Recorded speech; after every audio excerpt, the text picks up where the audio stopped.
Folks, Black Star Network is here. I'm real revolutionary right now. Black power. Support this man, Black media. He makes sure that our stories are told.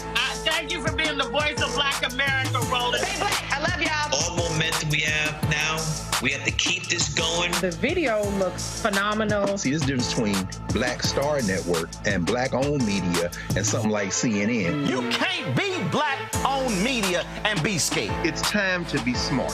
Bring your eyeballs home. You dig?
Today is Friday, February 23rd, 2024. Coming up on Roland Martin Unfiltered, streaming live on the Black Star Network. A Black Texas woman shot 5 times when 2 female officers mistake her for an intruder. Wait until we show you this shocking video. You'll hear from the woman explain how she was totally stunned by what took place. It is an unbelievable video. Also, Vice President Kamala Harris gets attacked for a lot of reasons, but a Washington Post columnist says she is a major asset to President Joe Biden. We will talk with Jennifer Rubin about her particular piece. Also on today's show, Virginia continues to stymie Governor Glenn Youngkin over building a $1 billion stadium for the Washington Capitals and Mystics. Robert Reich, former Labor Secretary, breaks down how sports stadiums screw the taxpayer.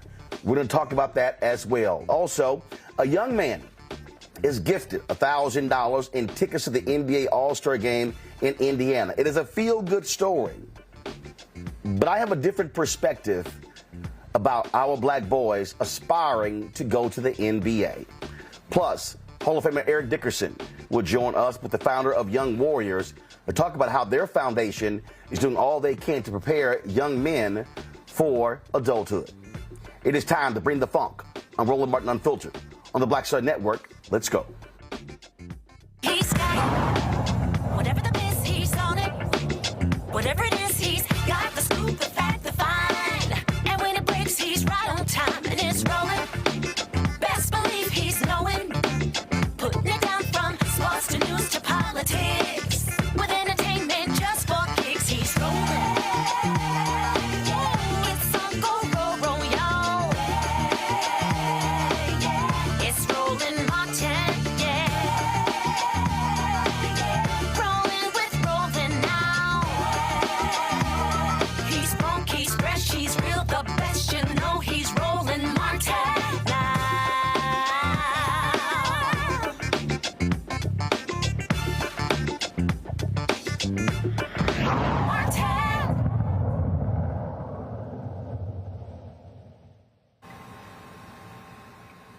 Folks, what is going on with Texas cops firing their guns into homes? I saw this video on social media, and it was absolutely stunning. This takes place in Harris County, where these officers believe they see an intruder in the home.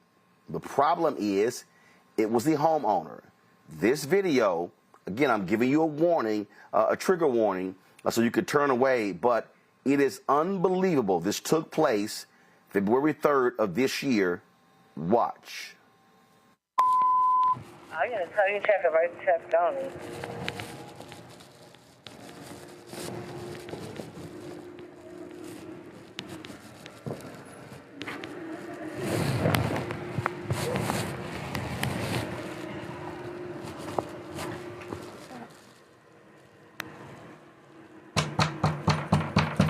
Sheriff's office!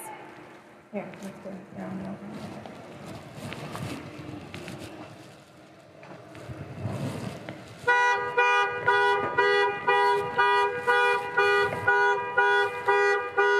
Someone's coming.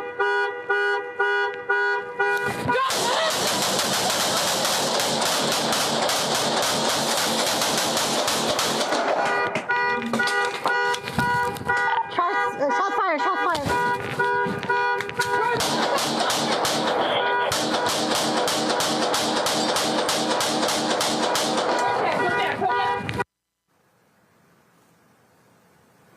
All right, folks, so let me set this up. Deputies were investigating an alleged break-in.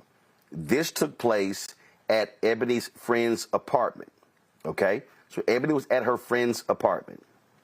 The cops got there. They saw the front window screen removed, broken glass, and the blinds raised near the front door. When Eboni heard the commotion, she grabbed her gun. Eboni sustained a total of 5 gunshot wounds to the leg and torso. She was not hit by any vital organs. Doctors say the long-term effects of her injuries are yet to be determined. Eboni says her life is now changed forever. And I would like for them to not just be placed on administrative leave. I don't think they deserve to have badges. I don't think protocol was followed that night or morning. I have a baby, a beautiful baby girl. She knows that I'm not able to do the things I was able to do before. And I'm not able to be as attentive with my baby. She's only 1. So that's probably the hardest part. I started seeing holes in the walls as I was standing there. And then I realized there was something coming through the apartment. I thought it was something outside, but it was something coming from outside to inside. I see blood, not necessarily wounds. I see blood everywhere. Eboni's attorney is Ben Crump. He said this absolutely is a perfect example of excessive force. The cops have been placed on administrative leave. I want to bring my panel right now. Michael Imhotep is host of the African History Network show. He comes to us out of Detroit. Mignon Guy, associate professor, Department of African American Studies, Virginia Commonwealth University out of Richmond, Virginia. Matt Manning, civil rights attorney out of Corpus Christi. All right, Matt, I'm going to start with you. There's a lot for us to unpack here, and so let's go here first. The call is an attempted break-in. Cops arrive there, and they say they see screen window, broken glass. There we go. All right, I get it. Cops have a job to do. Here's the problem. They see someone moving on the inside. I don't recall, and I'm going to do this here. Guys, cue the video up, because I'm listening to hear, did they identify themselves before just totally unloading into the apartment? Roll the video. I'm going to tell you, check it right, check on it.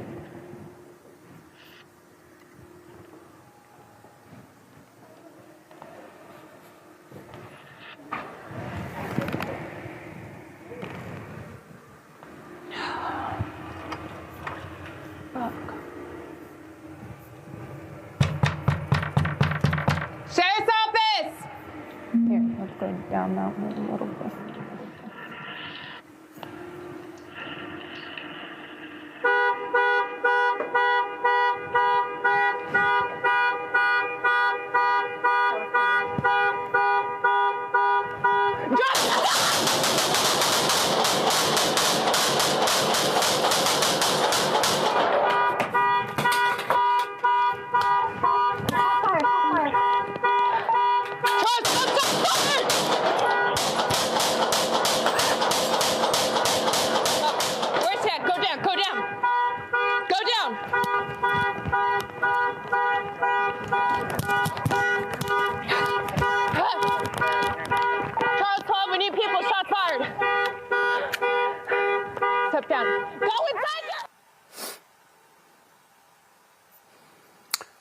So, Matt, I'm reading from a story here, and this is what it says. At approximately 2:14 a.m., the first deputy arrived to the scene and cleared the apartment. There was no intruder located. A second deputy had arrived to assist, but before they left, a person living in a neighboring apartment flagged the deputies down and reported that someone had broken into another nearby apartment. That's where they discovered the front window had been removed, the glass was broken, the blinds were raised. This is a statement that the Sheriff's Department released when they released the video footage. And now, according to, Pouncy was a guest of the apartment. Again, investigators say Pouncy was a guest, quote, was a guest of the apartment resident, and that they had broken the window to get inside because they did not have a key with them. And so as you begin to look at this, and so what really jumps out here is I get the call. They say, according to the police officers, they say they see someone with a gun approaching the door. At no time in their statement do they say the weapon was pointed at them, the person was firing at them. We know Texas is a state where you don't even have to have concealed carry. You've got open carry. Your assessment of this shooting? So I'll say, Roland, I think this is one of the worst shoots I've ever seen. I've watched thousands of hours of police video as a prosecutor, as a criminal defense attorney, and now as a civil rights attorney. I watch it all the time, and this is one of the absolute worst shoots I've ever seen. I will say what's really interesting about this is the way it's covered in the media, at least in the article that I read, does no justice to this video. What courts look at when someone is being accused of excessive force and in determining whether force is used appropriately comes from a Supreme Court case called Graham v. Connor. It has three factors, and those factors are basically the severity of the crime, whether the alleged suspect is an immediate threat, and whether they're actively resisting or trying to flee. So if you look at this from that basic legal framework, first, they don't even know that there's a crime. And the fact that, the police were investigating a potential break-in doesn't mean they get to unload on someone. And I'm sure you saw this, but one of the biggest facts here is not only did they unload the clip, that officer reloaded her weapon to continue shooting. So, even if there's an argument that one bullet might be justified force, which I don't think it is under this circumstance, shooting an entire clip's worth and then reloading is just indefensible. But beyond that, to your point, Texas is a state where we have the castle doctrine. People have weapons that don't have to be concealed or licensed. It's absurd to think that seeing someone with a weapon in a room is tantamount to them brandishing that weapon against you. And beyond that, obviously, there's no evidence ever that she was pointing the weapon at them. So I think this is an absolutely horrible shoot. When I started looking into this case, I thought that there may be a stronger argument for the officers because they were investigating a break-in, but I didn't even know that one of the officers had cleared the scene and determined there was no break-in and there was no threat, or at least to another apartment. So this is a really bad shoot. I think Harris County is going to have to pay a lot of money on this, and I think it's going to be very hard for these officers to justify firing one shot, let alone the 10-plus that they fired. And Mignon, that's the same thing I said. When I'm looking at this, I'm going, again, you're an officer.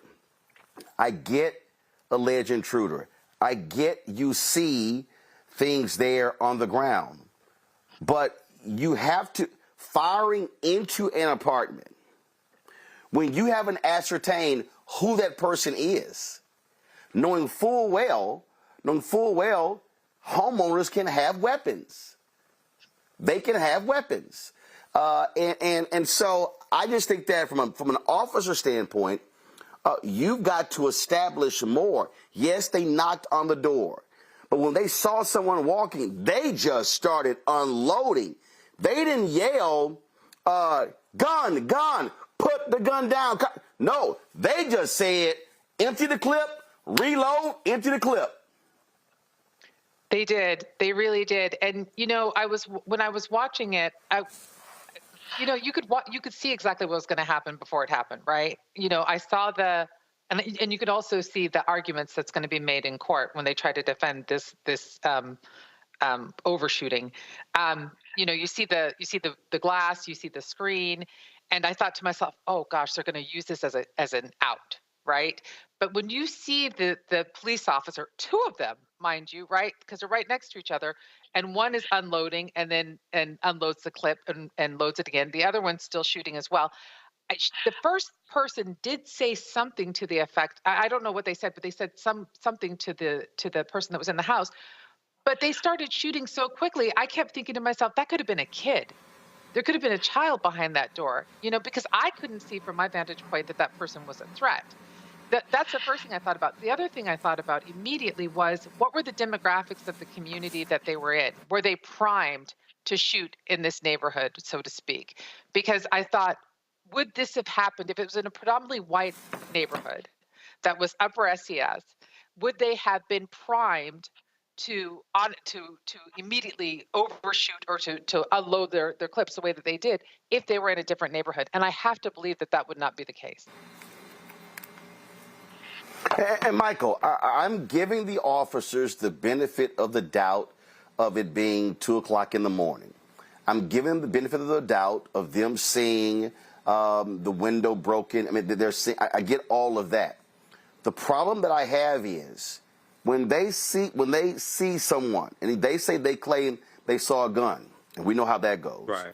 The problem is how you don't know who that person is. You can say, okay, broken window, must be an intruder, okay? So you don't see any of that. You don't see them, guys, roll the tape up and bring the audio down, but I want you to go to the point where right before they start firing and just press play. What you also don't see is, again, you don't see officers retreating. Right. You don't see them seeking to take cover. What you see is unload. You don't know who you're shooting at. You have not ascertained any of that. None of that. Now bring the audio up. Right here, boom. They're just firing. They don't know who they're firing at. Right.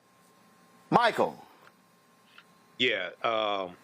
One of the things that I made a note of here in watching that video and also reading this article from abcnews.com about this incident is once they started shooting, I didn't hear them give any commands to the person inside that they're shooting at to drop your weapon, sheriff's office, put your hands up, get down on the ground, anything. They just, both of them just unloading. And I'm against breaking and entering. But even if they were breaking and entering, that shouldn't be a death sentence. Yeah, you should be arrested. If you shoot at the officers, yes, they're going to shoot back. But there's nothing here saying that Eboni shot at the officers, even though she had her gun, okay? And if she's a lawful gun owner, she has a right to own a gun. It's Texas. They have very, very lax laws when it comes to gun ownership in Texas.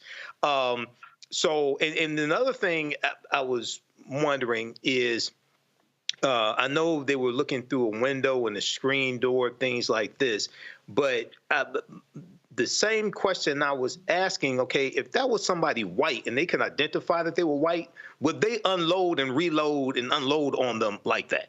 I don't think so.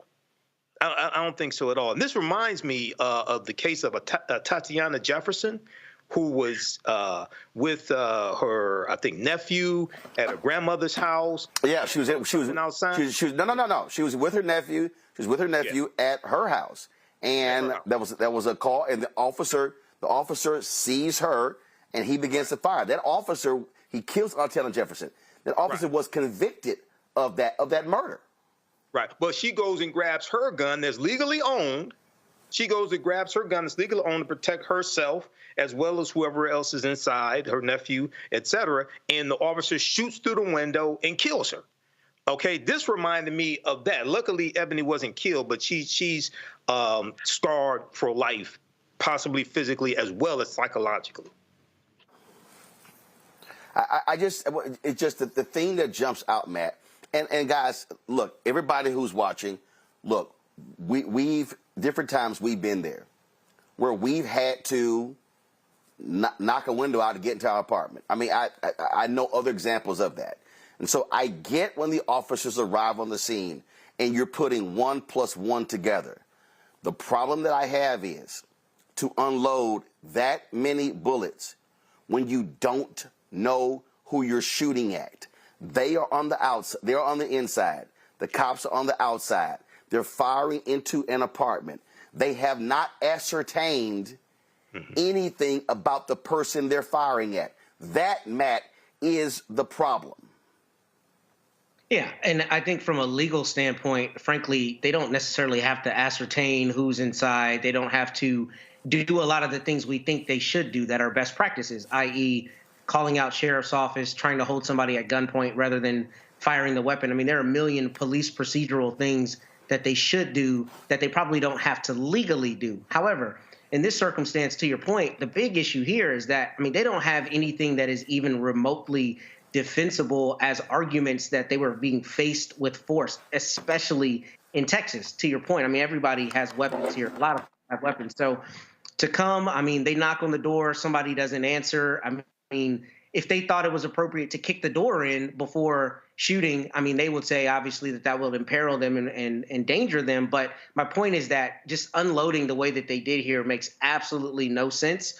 And most of the time when I'm on the show, I say, you know, I think that the prosecutors are going to have a hard time. I'm not sure exactly what charge they would bring here, maybe aggravated assault. But this would be a case that I think is a lot easier for the state to prosecute, because they would say, you can't even provide the justifications that we normally find that absolve police officers of potential criminal liability. I mean, I could present this to a grand jury and say this is reckless, because in Texas, our aggravated assault statute says basically you intentionally, knowingly, or recklessly do something. And I would say here, this is per se reckless, right? I mean, the fact that all you see is someone moving inside, as my fellow panelist said, it could have been a child, it could have been a person who's elderly, a person who has disabilities, a person who poses absolutely no threat, who didn't have a weapon. And they didn't even allow enough time to go by to determine if the person actually had a weapon or something else in their hand. So I think that there may be potential criminal liability here, but from a civil standpoint, I think they have an extremely difficult argument, the officers in Harris County, from the standpoint of excessive force, because here, I mean, none of those Graham factors are going to work in their favor, notwithstanding the investigation into the potential burglary. And of course, the other thing is, if that was an intruder and they were holding somebody hostage, you wouldn't know that. You're just firing. You're just firing away. So we'll certainly see what the Harris County District Attorney does in this case. Going to the break, we come back. A lot of folks had this assumption. They've been attacking Vice President Kamala Harris the last 3 years, saying she is a drag on the ticket. Yet Washington Post columnist Jennifer Rubin said, no, she's actually an asset. I'll show you my conversation with Jennifer Rubin next on Roland Martin Unfiltered on the Black Star Network. You heard why we're marching, and it's really a launch. It's not even a march. We're launching. That's right. A 42-week campaign. March the 2nd at 10 o'clock in Raleigh and 33 other state capitals and the District of Columbia. This is a historic move to mobilize the most powerful untapped block of voters in this country. Poor and low wealth voters who make up 87 million votes. And it's never been tried before. Never been tried before in history. At the same time, same message, same focus. And when that power turns loose, they will not be able to figure out the political calculus. I don't know about you, but I'm ready to shake things up. I'm ready to get up out of the valley. I'm ready for God to put his spirit on us. I'm ready to be used to change this nation. And what we're saying is, can't we come together? Can't we come together around an agenda? You ain't got to like everything about Reverend Barber. You don't have to like everything about Sangria. You don't have to like everything about Long Choir. But can we come together and say, it's time to end poverty as the fourth leading cause of death? It's time to have $15 and a living wage indexed with inflation. So every time inflation goes up, the minimum wage goes up.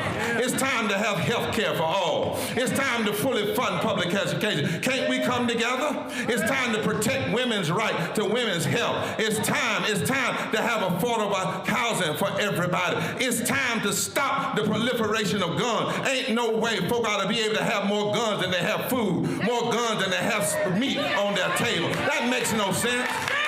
Isn't it time for division to be ended and love to take over? Can't we organize around that? Look at your neighbor and say, neighbor, I don't need to like everything about you, but can't we organize for power?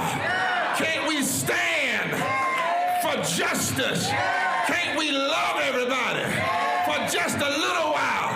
Can't we come up out of the valley? Can these bones live?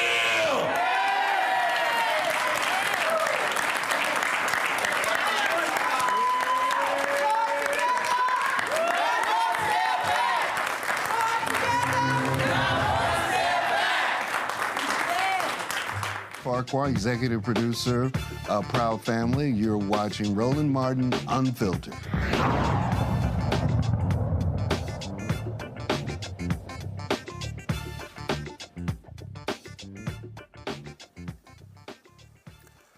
Vice President Kamala Harris has faced a slew of critics since she was put on the ticket. A lot of folks, since she's been in the White House, have been saying she is a drag on President Joe Biden. Look at polling numbers that say that as well.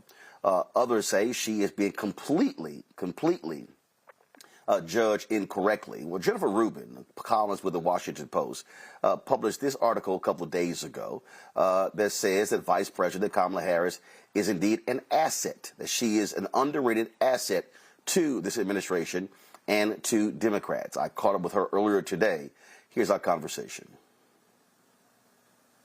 Jennifer, glad to have you on the show. I saw your piece, Kamala Harris is an underrated asset. And here's what's interesting. We have seen 3 years of a steady stream of stories. Oh, my God, she's horrible. She has no idea what she's doing. And when the narrative is framed that way, it has an impact then on polling numbers. And I think this is a perfect example of a lot of people who have no clue really what the hell the vice president does. That's absolutely right. You know, first of all, vice presidents generally are not that well regarded, and most of them are frankly atrocious. Do we remember Dan Quayle, spell potato with an E? Do we remember Dan Quayle and his other fellow Republican vice presidents like Mike Pence, who used to stare adoringly up at his boss and come up with one ridiculous compliment after another? Do we remember wooden Al Gore? You know, most vice presidents don't have a great reputation, and in part because it's kind of a made-up job. They don't have a constitutional role other than presiding over the Senate, which Kamala Harris has done many times because it's so divided. But basically, they're there as an insurance policy. Now, unlike some presidents, President Biden has given her substantive things to do, and she's done them. She's traveled all over the world. Most people are not familiar with the fact that she has conducted international diplomacy on behalf of the administration. And moreover, on issues that really hit home for many, many Americans, and I think are going to determine the outcome of the election, like voting rights, like abortion, like now IVF, like climate change, guns. She has been out there doing battle, and she's doing college campuses. Many of them are HBCUs, so she is reaching communities of color. She's really carrying her own weight and more. So this notion that she's somehow a drag on the ticket or she's not ready for prime time, I don't know where it comes from. And, you know, when people write these columns or they make these little spiels on cable TV, they rarely talk specifics. And that's because they're not going to find anything specifically that she's done wrong. And in fact, she's done a lot right. Well, I think part of this is also, again, when you go back to framing. So I've seen journalists folks, white mainstream journalists. I've seen folks in black media go, "Oh, where's she been?" And I'm going, do you not know how to use Google? If you look at her Instagram feed, her Twitter feed, you will see the speeches given. You will see the travel. You will see what she's involved in. But one of the things that she's even talked about that people just somehow act like it didn't exist, really for the first year to a year and a half of the Biden presidency, we were still in COVID. And so there were limitations in terms of moving her and the president around. So to act like that didn't exist is nonsensical, where she was sort of locked in. And to your point, because Democrats were locked in a tie, she needed to stay close to D.C., where they needed her to vote. And she's now has broken the record of the most top-breaking votes. And so this notion that, we were going to see her all around the country was always crazy. You know, it's a really, really good point. And you're right. Why do they make that complaint about her and not about the president or other people? You know, we haven't talked about it directly, but obviously some of this is because she is a trailblazer. She's the first woman of color. She's the first woman to be in that role. And I think there is almost a sense of entitlement among a lot of people in the mainstream media that therefore they can, judge her harshly. They can apply a different standard to her than they would to anyone else. I didn't hear all of these people complaining when Mike Pence was vice president. I didn't hear these people complaining when Joe Biden was vice president. And she's been as integral a part of this administration as those people were in their own administrations. So you're right. It's this double and triple standard.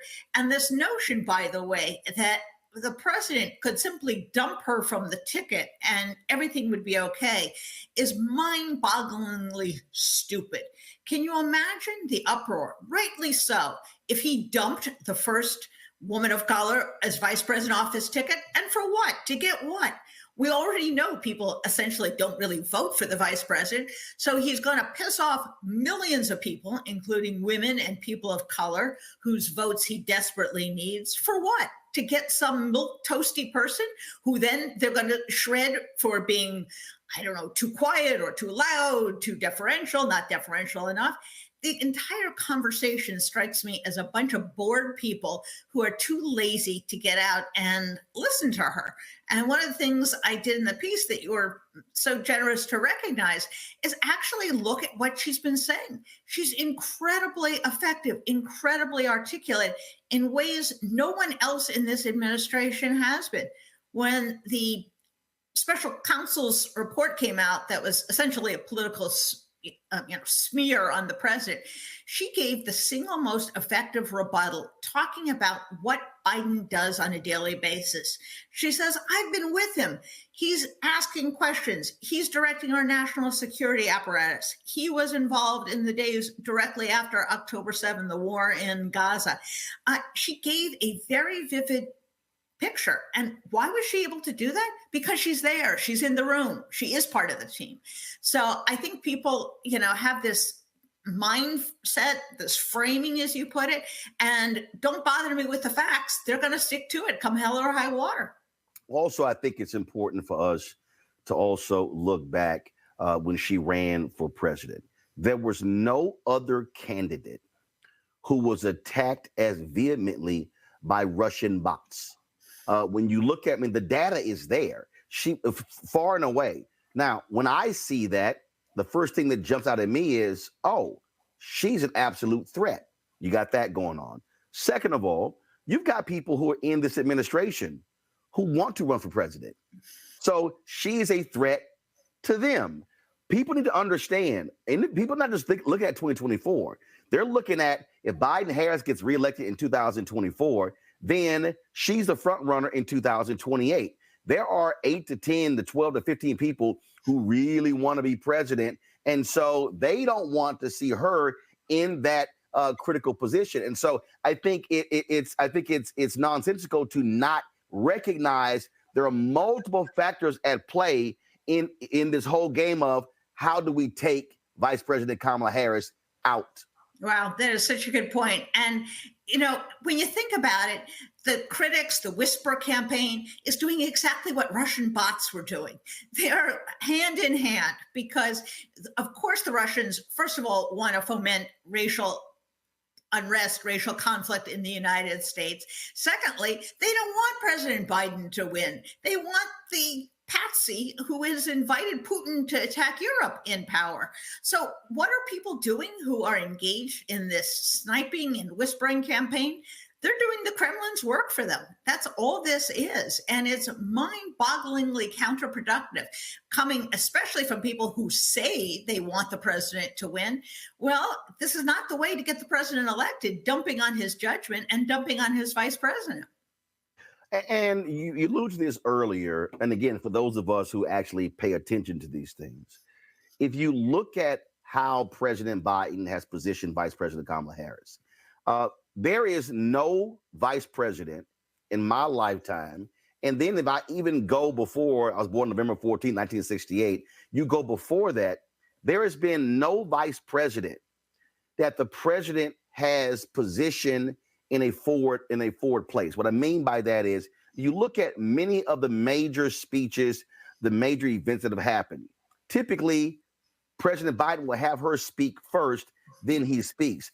I don't recall President Obama doing that for Biden. I don't recall Bush doing it for Cheney. I don't recall Clinton doing it for Gore. We could go on and on and on. And so this idea that, oh, she's been a part of a disappearing act, it's like what the hell are y'all talking about? Yeah, absolutely. And, you know, it's she who is going out on the college tour. It's she who is packing auditoriums and getting incredibly enthusiastic crowds.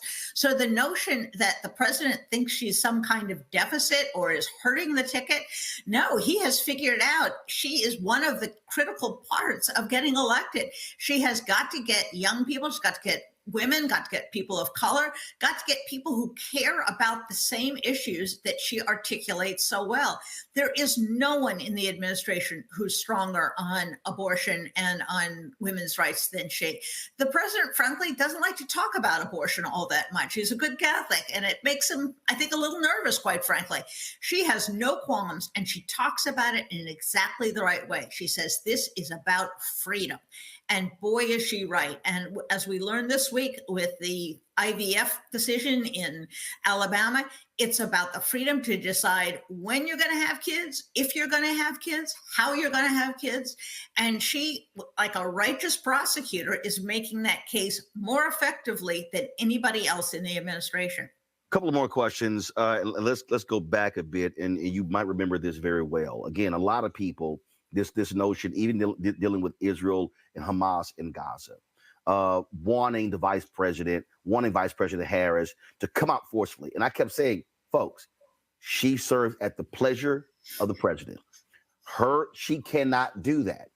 I participated in conversations with Sunday morning hosts with Vice President Biden. And there were things that he was pushing President Obama on that Obama wasn't there yet. The role of a vice president is to provide private counsel to represent the interests of the president. Now, we know when Vice President Biden, when he went on Meet the Press and staked out his position on gay marriage, we know Obama was not happy that he got pushed on that, but Biden made a calculated risk.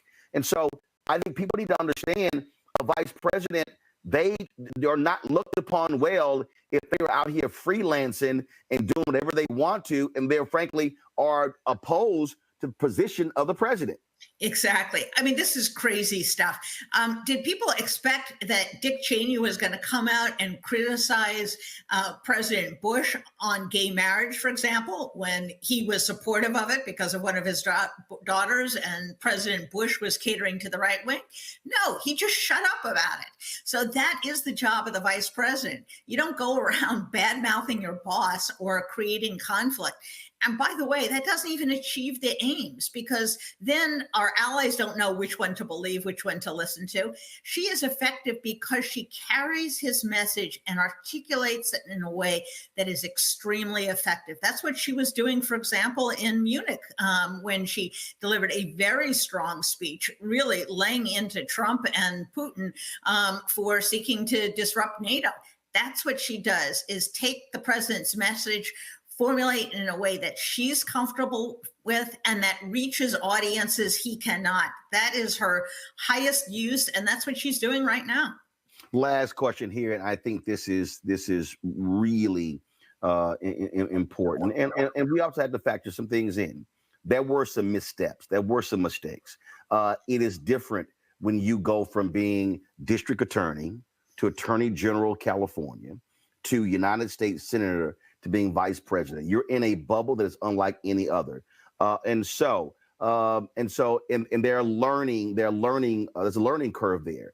But I think what we were seeing in your article, your piece really lays it out. We're seeing her, frankly, move into, in music, there's a phrase called stay in the pocket.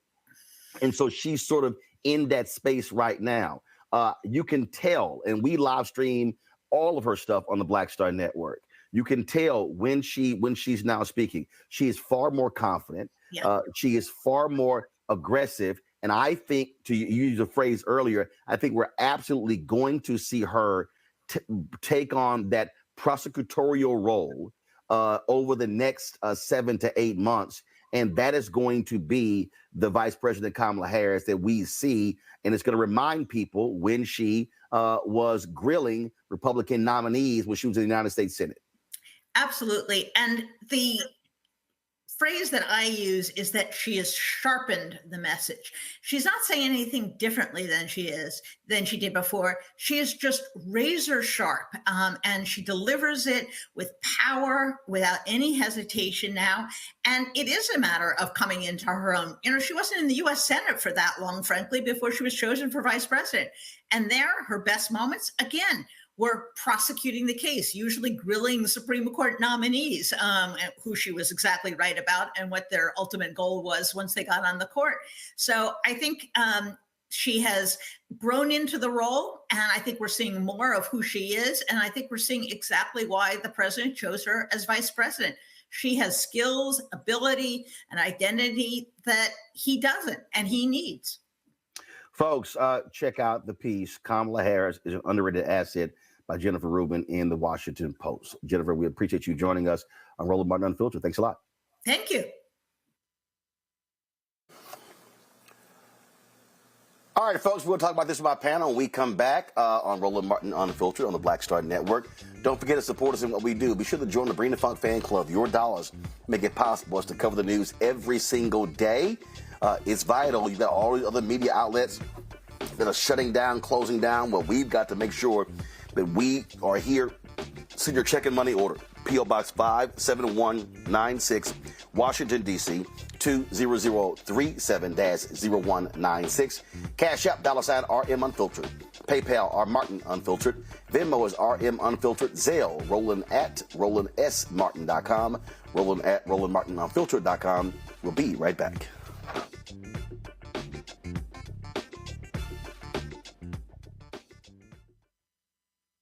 Check this out.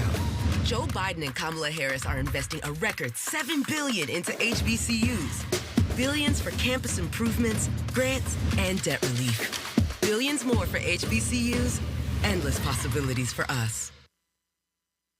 For the last 15 or maybe 16 years, 18 years, I'll say, since when I moved to LA, I hadn't had a break. I hadn't had a vacation, probably a week vacation here or there. Right. This year, after I got finished doing Queen Sugar and we wrapped it out, because I knew I had 2 TV shows coming on at the same time, so I was taking a little break. So I've been on break for the first time, and I can afford it now. Praise God. You know what I'm saying? Right. So I can afford it. I'm like, I can sit back and ain't got nothing to worry about, man. But this was the first time in almost in 2 decades that I've actually had time to sit back and smell the roses.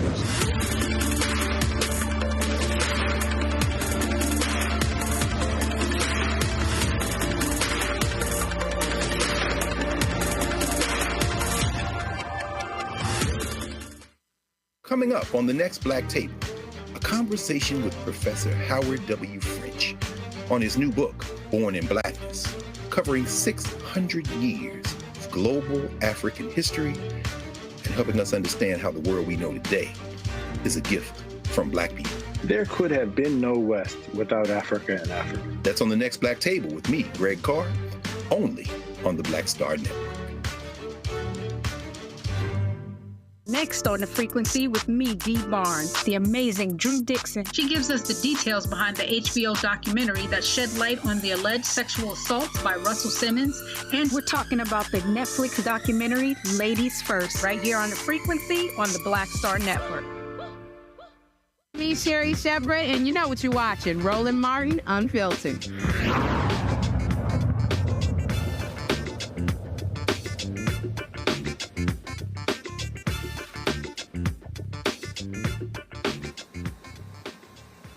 All right, Mignon, Michael, and Matt, let's get into it. Mignon, your thoughts on what Jennifer Rubin laid out by saying that Vice President Kamala Harris is an asset and not a drag on this ticket?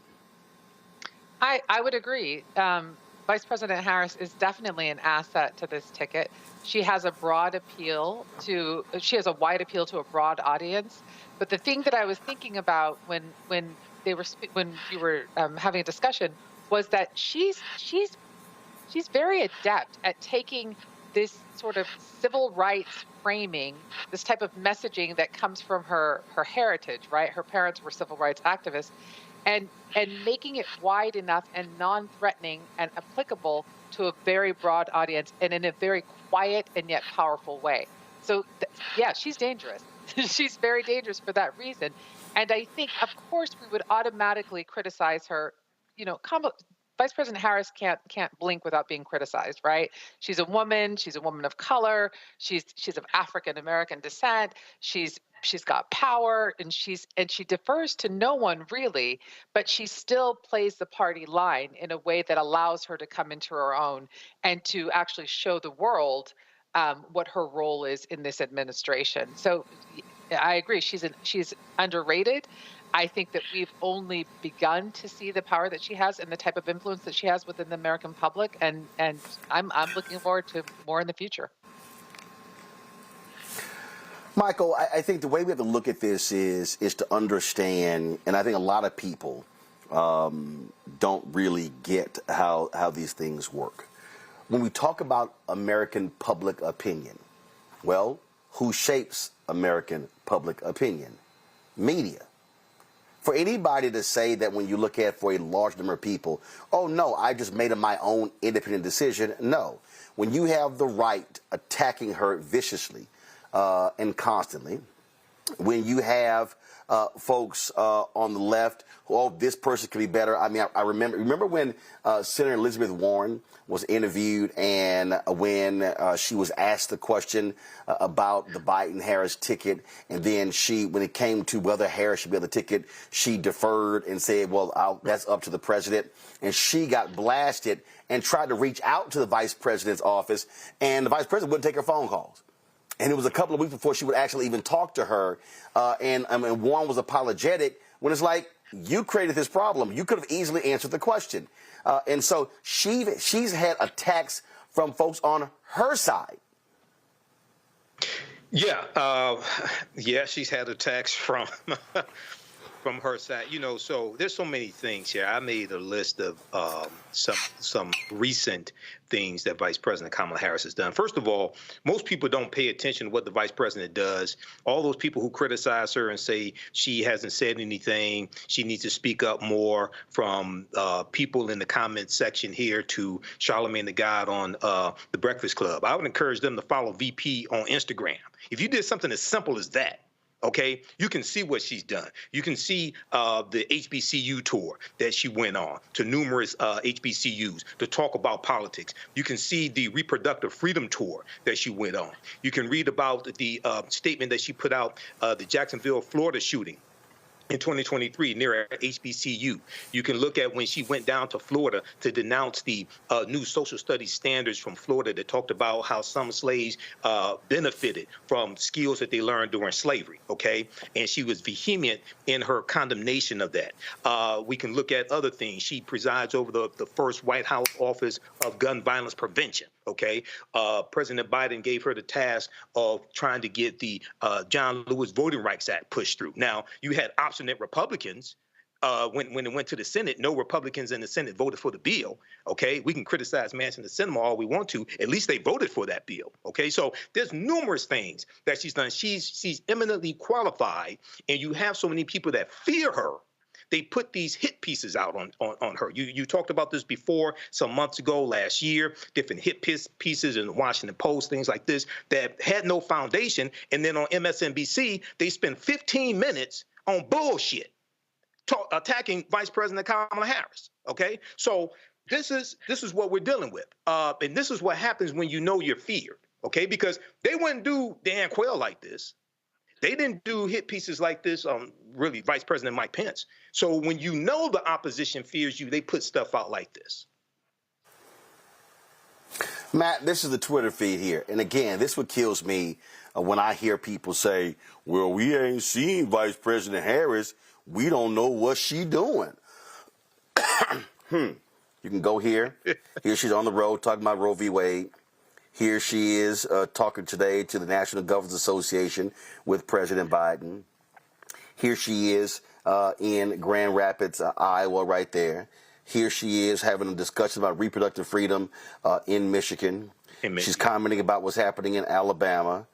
She's sitting here again. Here's the Fight for Reproductive Freedom tour in Grand Rapids.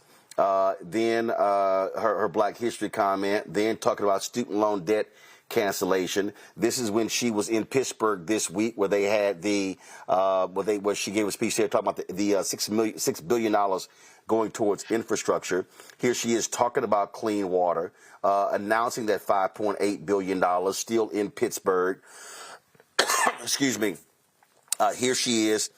Here literally are photos that are a combination of her week, what took place just in 1 week, talking to the troops and all of that. This is her in Munich, Germany. This is her at the Munich Security Conference right here, where she gave a strong speech there. We carried that speech live on the Black Star Network. This is her meeting with President Zelensky of Ukraine. This is her speaking there. And man, I can literally just sit here and keep scrolling. This is her talking to the president of Ukraine. So when I hear people say stupid stuff like, we don't know, we ain't seen her, we don't know, like, but what's she doing? Hello, this is, the proof is right there, what she's doing. Yeah, people are going to overlook that proof when they want to attack her, notwithstanding that proof.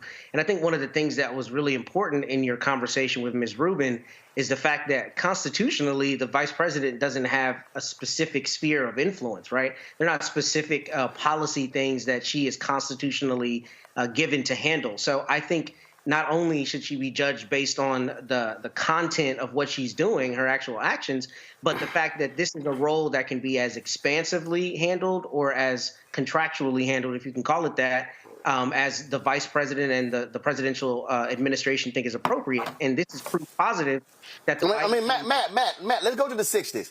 Matt, let's go to the 60s. Vice President Lyndon Baines Johnson was one of the strongest legislators ever. He becomes vice president, and John F. Kennedy and Robert F. Kennedy wouldn't give that man time of day. He was the Senate majority leader. He was sitting here doing all sort of stuff. They were like, yeah, we don't need you, Lyndon. And we saw what happened when Kennedy gets assassinated and LBJ becomes president, and how he was able to get those civil rights bills through. So for people to sit here and think that, oh, well, she is just going to just get in there and do whatever the hell she wants. No, you simply can't do that. You have to abide by what's the position of the president, and I have to fall in line. I don't know why people act like that's not real. That's real. You have to fall in line with the direction of the president. And somebody also, Matt, somebody in the chat went, she doesn't serve the pleasure of the president. Newsflash, everybody's watching. Yes, she does. The president can replace anybody he wants to for any reason. He is not obligated to keep Vice President Kamala Harris on at any time. She does serve at the pleasure of the president.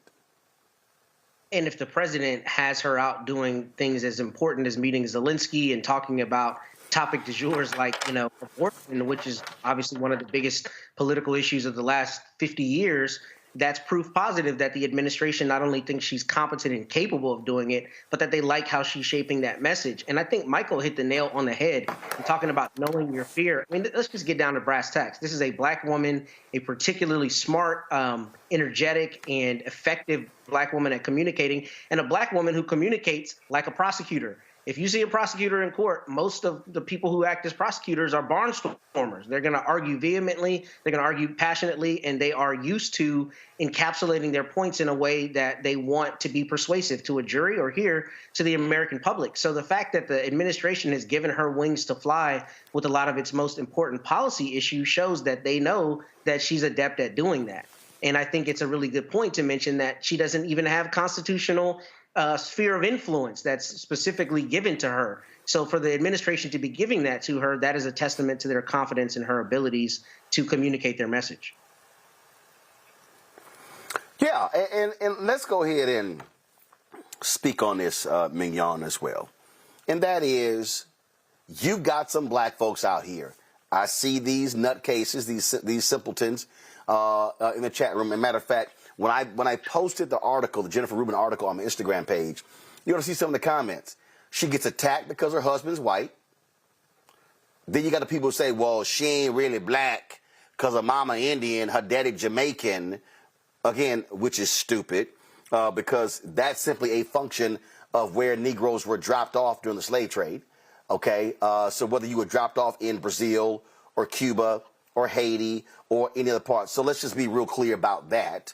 And so you do have that's what is happening around the periphery. But really what we have to understand is she came into the White House and the narrative was already established, grossly underqualified, can't do the job, and the attacks have continued.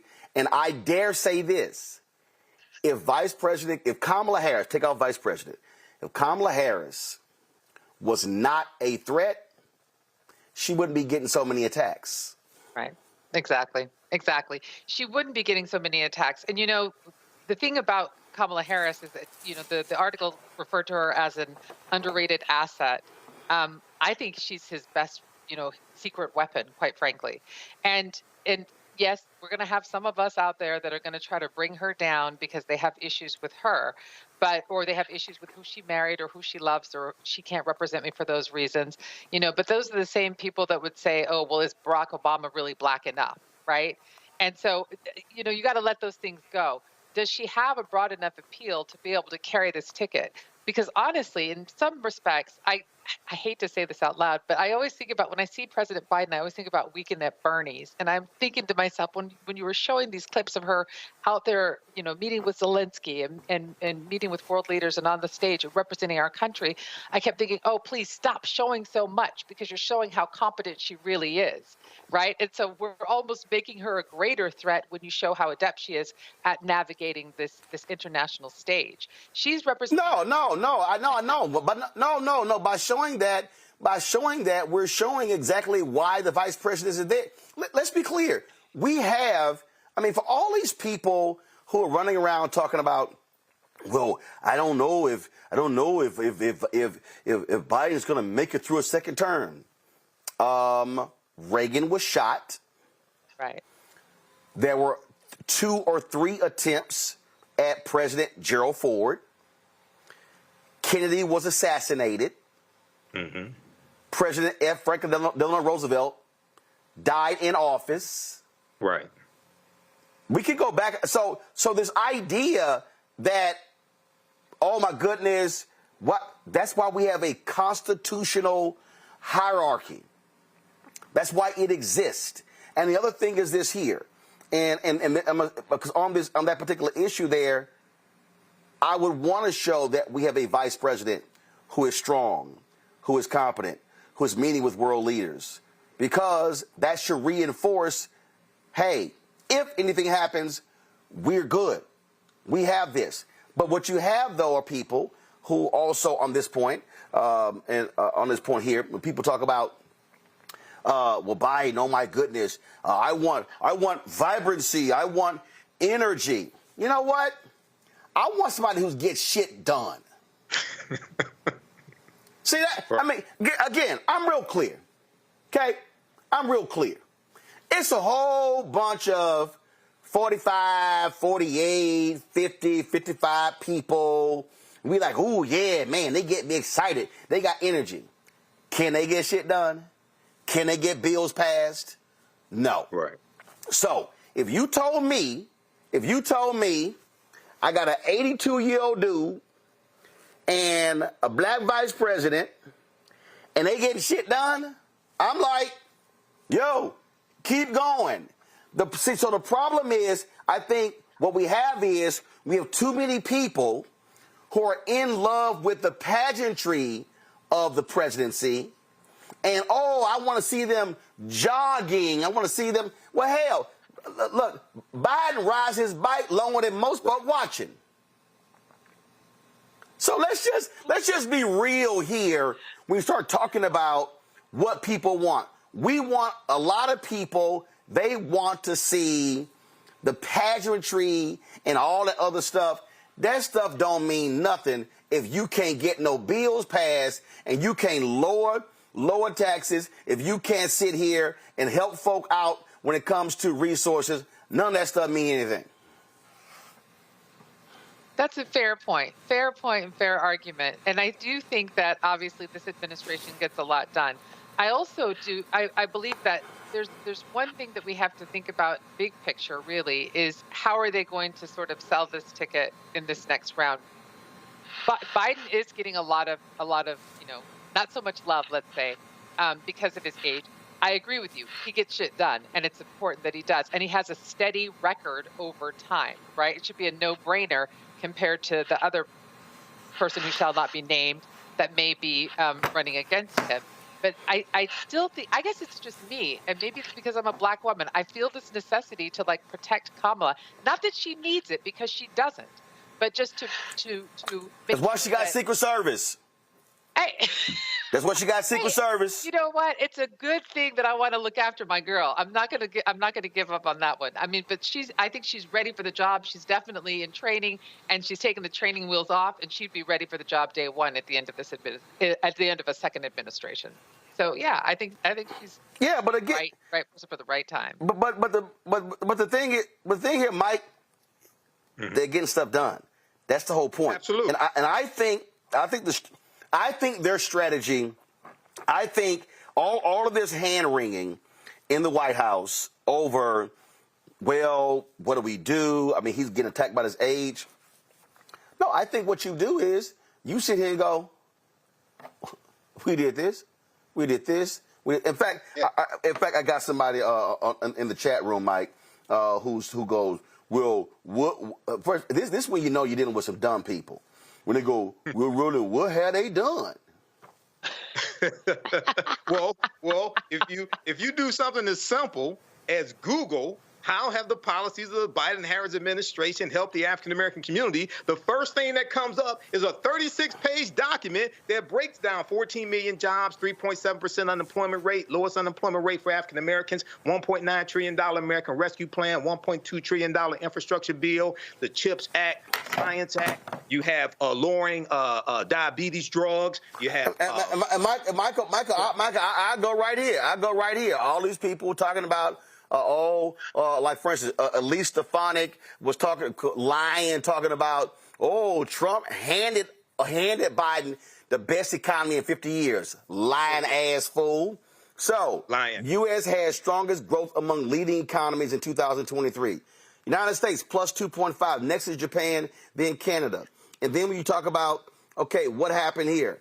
Expanded child tax credit They've now canceled almost $140 billion in student loans. Black uninsured rate reaches record low through the Affordable Care Act. Drop the lower third, please. Made the largest permanent benefits increase in SNAP history.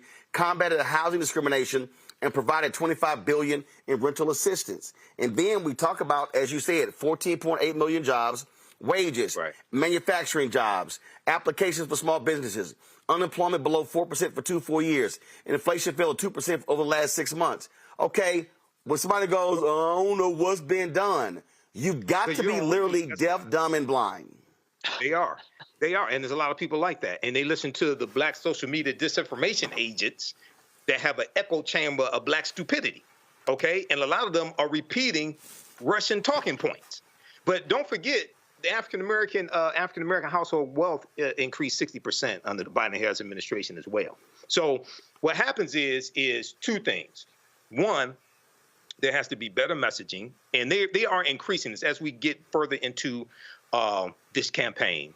And they were even running, I saw TV ads in late 2023 targeting the African-American community, talking about what they've accomplished. $7 billion for HBCUs, $5.8 billion for HBCUs in 2021. Don't forget the Emmett Till anti-lynching bill. People talk about the Asian hate crime bill, which is not what it was called. It's called the COVID-19 Hate Crimes Act. You need to go to congress.gov and actually read the bill. Read that bill at congress.gov because you don't know what it is. But they forget the Emmett Till anti-lynching bill, which was the first anti-lynching bill in 122 years.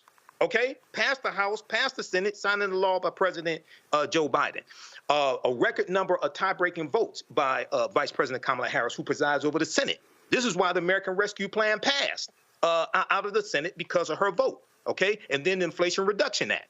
The reason why it passed, because of her vote, the tie-breaking vote in the Senate.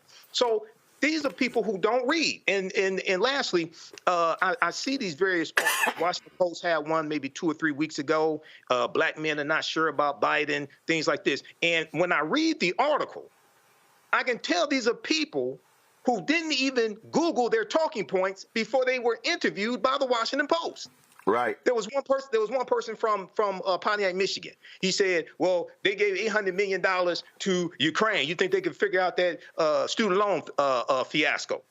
They've forgiven $137 billion for over 3.7 million people. Despite first of all, they also don't realize this here. They also don't realize this here.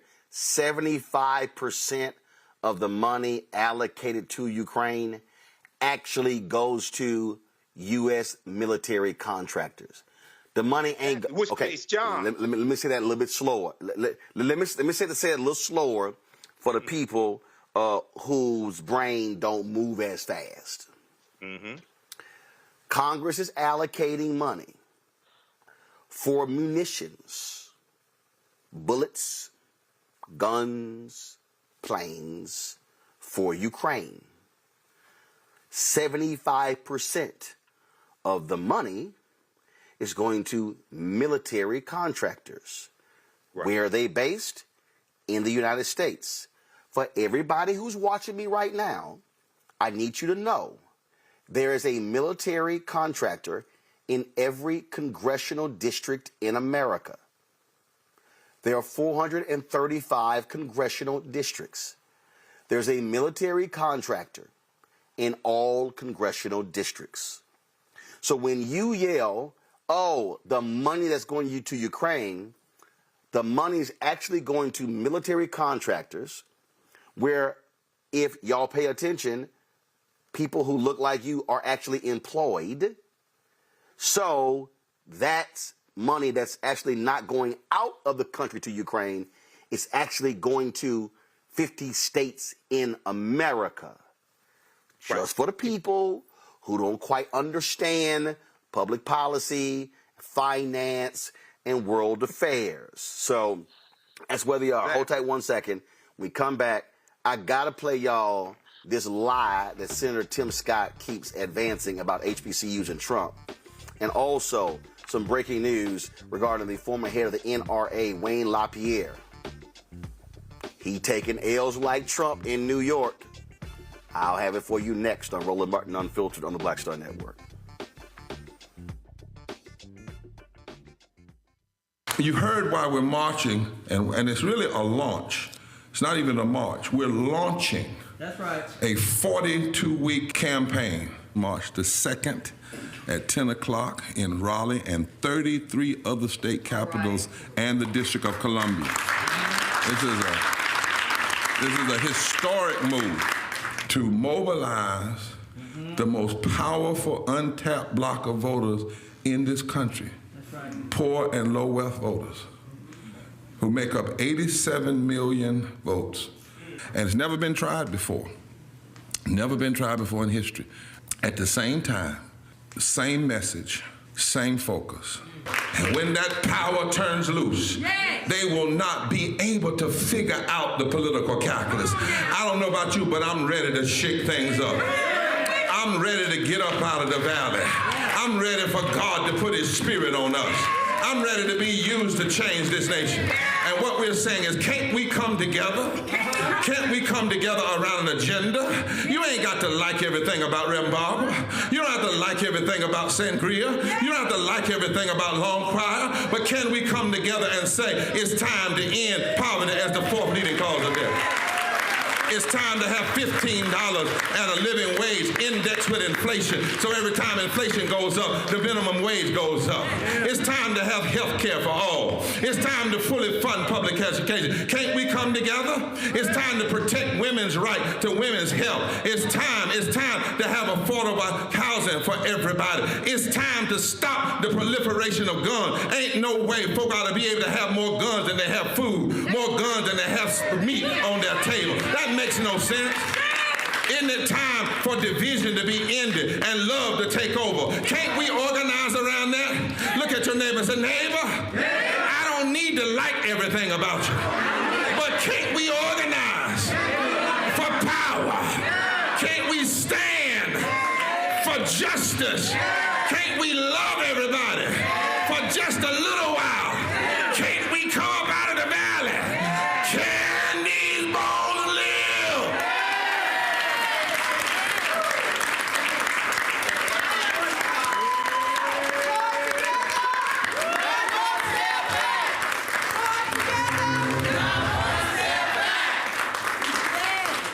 Hey, it's John Murray, the executive producer of the new Sherry Shepherd Talk Show. You're watching Roland Martin Unfiltered.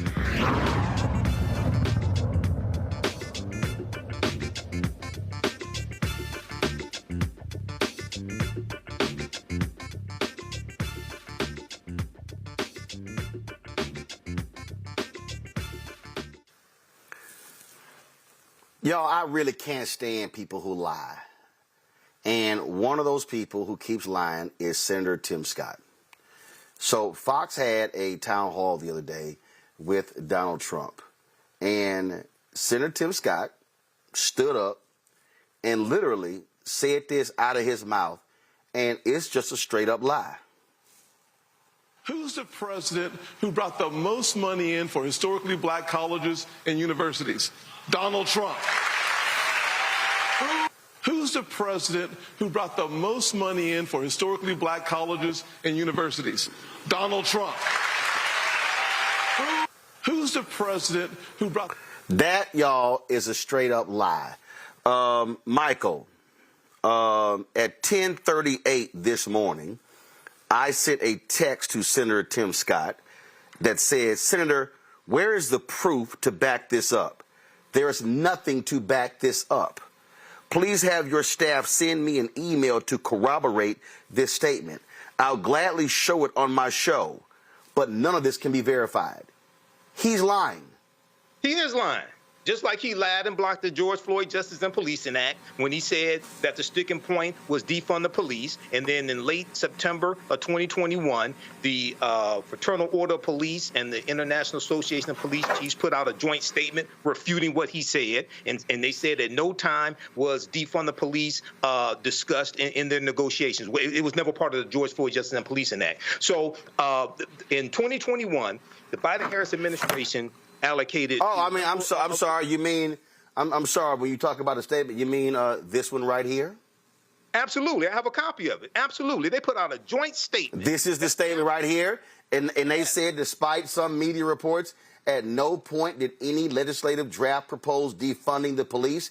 In fact, the legislation specifically provided additional funding to assist law enforcement agencies in training, agency accreditation, and data collection initiatives. That's what they said. Tim Scott is straight lying. Correct. And he continues to lie. This is why he's backing a liar. Tim Scott is like the Tim Scott is a really, you know, he's a really a disappointment. Even if you hate Republicans, hate black Republicans, things like this. Just as a black man who stood on the U.S. Senate floor and talked about the number of times he was pulled over by police, okay? For him to come out and lie like this, $5.8 billion was allocated in 2021 by the Biden-Harris administration to HBCUs. It was from the budget, it was from the American Rescue Plan, et cetera. A record number, more than the Trump administration. Tim Scott is lying. And also he'll want to talk about opportunity zones and things like this. There's no evidence of opportunity zones working. Okay, he'll talk about the jobs that Trump created, et cetera. NBC. First of all, there's no evidence. There's no evidence. Hold on, and let me be clear. 6 months after those were launched, the pastor out of Baltimore who stood with Trump and Tim Scott and making the announcement at the White House, we had him on this show, and he said they ain't done a damn thing. Before Trump left the Oval Office or forced out after he lost, I reached out to them and said, can you provide me a report or an analysis or an update on the opportunity zones? No one even responded. So he lies about that as well. And so this is the thing, Matt. This is the thing, Matt, that, again, why he must be fact-checked. But see, Tim Scott knows he can stand in front of a bunch of white people, Republicans, and they're going to clap at that nonsense. Nobody on Fox News is going to fact-check him. And again, he won't respond to a text. He won't come on black-owned media because he knows it's easier to lie to white conservatives than it is to push a lie to black people, knowing full well we're going to fact-check your behind. And in addition to that, there's no political loss for lying. If there was any real loss for you being pointed out as a liar and what you're saying is not only not true, but that you're pandering through that lying, then maybe they would be reticent to do so. But clearly, there's no loss. You might as well just go out there and lie if you know that it's going to garner a few more votes, is I think their position on it. And, you know, it's interesting that they don't even take the opportunity to fact check, right? Because if you do that, then at least you look like you're trying to be nuanced. But that's the reality. They're not pandering towards policy wonks, and they're not pandering towards a lot of people who pay attention. They're pandering towards people who are going to get feel-goods from buying the lie that President Trump is giving black colleges more than any other president because they want to absolve themselves of their guilt. And once that's done, it doesn't matter if it's actually true. It's about, you know, the vibes, if you will. And those are, oh, here's what President Trump has done for black people, even though we know it isn't true. So I'm not surprised he didn't respond to your text, and I'm not surprised that they continue to lie as brazenly as they have. And see, Millon, they can't sit here and say, oh, you didn't give us the opportunity to respond. I text him directly at 10:38 this morning. His staff had 8 hours to send me a basic email with the proof. You know why they didn't? Because it doesn't exist. They probably blocked you. They probably had to, because they couldn't. I mean, how could anyone in good conscience try to respond to what you're saying, right? Tim Scott is, it's quite sad and tragic at the same time, because he's playing his role. His job is to go out and is to placate white people and to try to convince them that Donald Trump is not this raging lunatic, white nationalist, white supremacist, neo-Nazi person that he really is, right?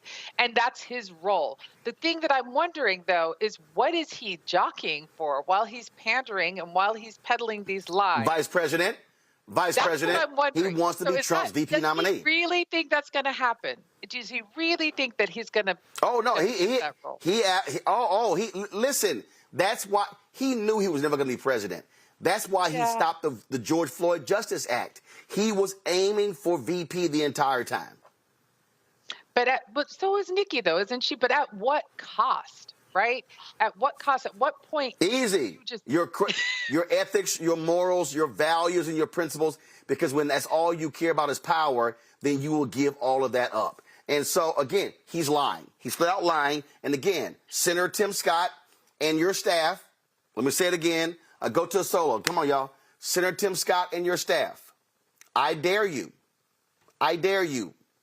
to come on this show with the facts to prove that Donald Trump provided more funding to HBCUs than any other president in history. I dare you. I double dare you. Call me. You got my number. But you know you won't, because you're lying. Just like you lied about the George Floyd Justice Act. And then when I hit you with those facts, Senator Scott, where the Democrats literally use your own proposal from a year earlier, you stopped responding to those texts. Your staff stopped responding to the emails. That's when we know folks are lying, when they stop responding.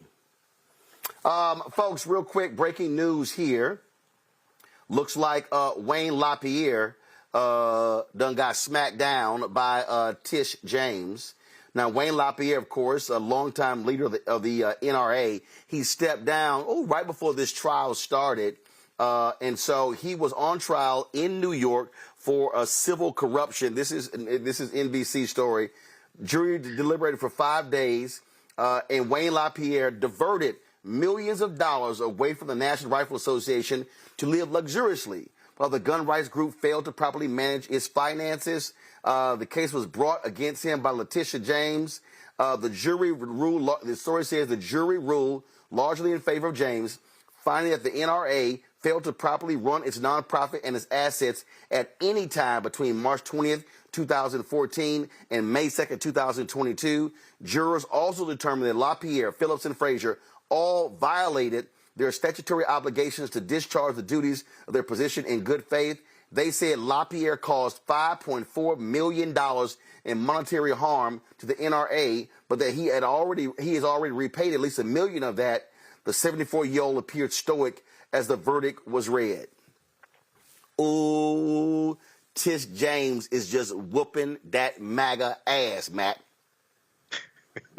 Yeah, she is. But you know what pisses me off about this? This is a fraud case or a theft case. If this was a black person leading a nonprofit where they allege them of not using that money the right way, we'd be looking at a criminal indictment. Now, Tish James is obviously the attorney general. I don't know if in New York she has criminal authority, but this infuriates me because the basic allegation is that he stole money, right? That they embezzled it. These executives used money to enrich themselves and did not administer the money properly in the nonprofit. And as much as we talk about criminal justice issues here, this is the kind of thing that infuriates me, because if a jury is saying they've got to disgorge their profits in the amount of $6.4 million, then it sounds to me like a jury determined that $6 million was supposed to go somewhere it didn't go, and they believe that these people are liable for doing that. Now, to be fair, I don't know what evidence they have, and I don't know if prosecutors looked at it, but it sounds to me like a straight-up theft or a fraud case. And the fact that they're not on the hot seat under a criminal indictment, to me, is problematic. And I wonder if there will be some kind of companion criminal case to follow. But that's what I heard when you just read that. This was a fraud and essentially an embezzlement case. So I wonder if the feds are looking at it, and if they're not, I hope that they do, because it sounds like somebody embezzled a lot of money. I must say, Mignon, I keep telling these people, you better leave these black women alone. Tish James is just smacking that ass. I know. I was thinking that. I was like, okay, so we've got Fonnie Willis, we've got Tish James, so I'm thinking, oh man, they're not going to let us into law school anymore. We're in trouble. These women do not mess around whatsoever, and they make sure that justice, to the extent in which they are able to, is served. But at some point, I do wonder. I get very concerned about these payouts, right? Because we start to see more and more, and this is happening with He Who Shall Not Be Named, which is, at what point do we say that paying someone off or paying out whatever it is, the debt that you've incurred by virtue of the crimes that you've committed, is not enough, right? When do these people go to jail? When do they suffer the same penalties that our communities suffer for much lower crimes, right? And so I'd like to see some of the prosecutors up the ante a little bit, but of course you got to be able to get a jury that's willing to make it stick as well. So it's it's a tough thing to see. But I get tired of seeing them being able to pay their way out of everything. I want to see them go to jail just like everybody else, and hopefully that will happen at some point. I agree. Sure. Yeah. Michael? Yeah, this is karma coming back on Wayne LaPierre.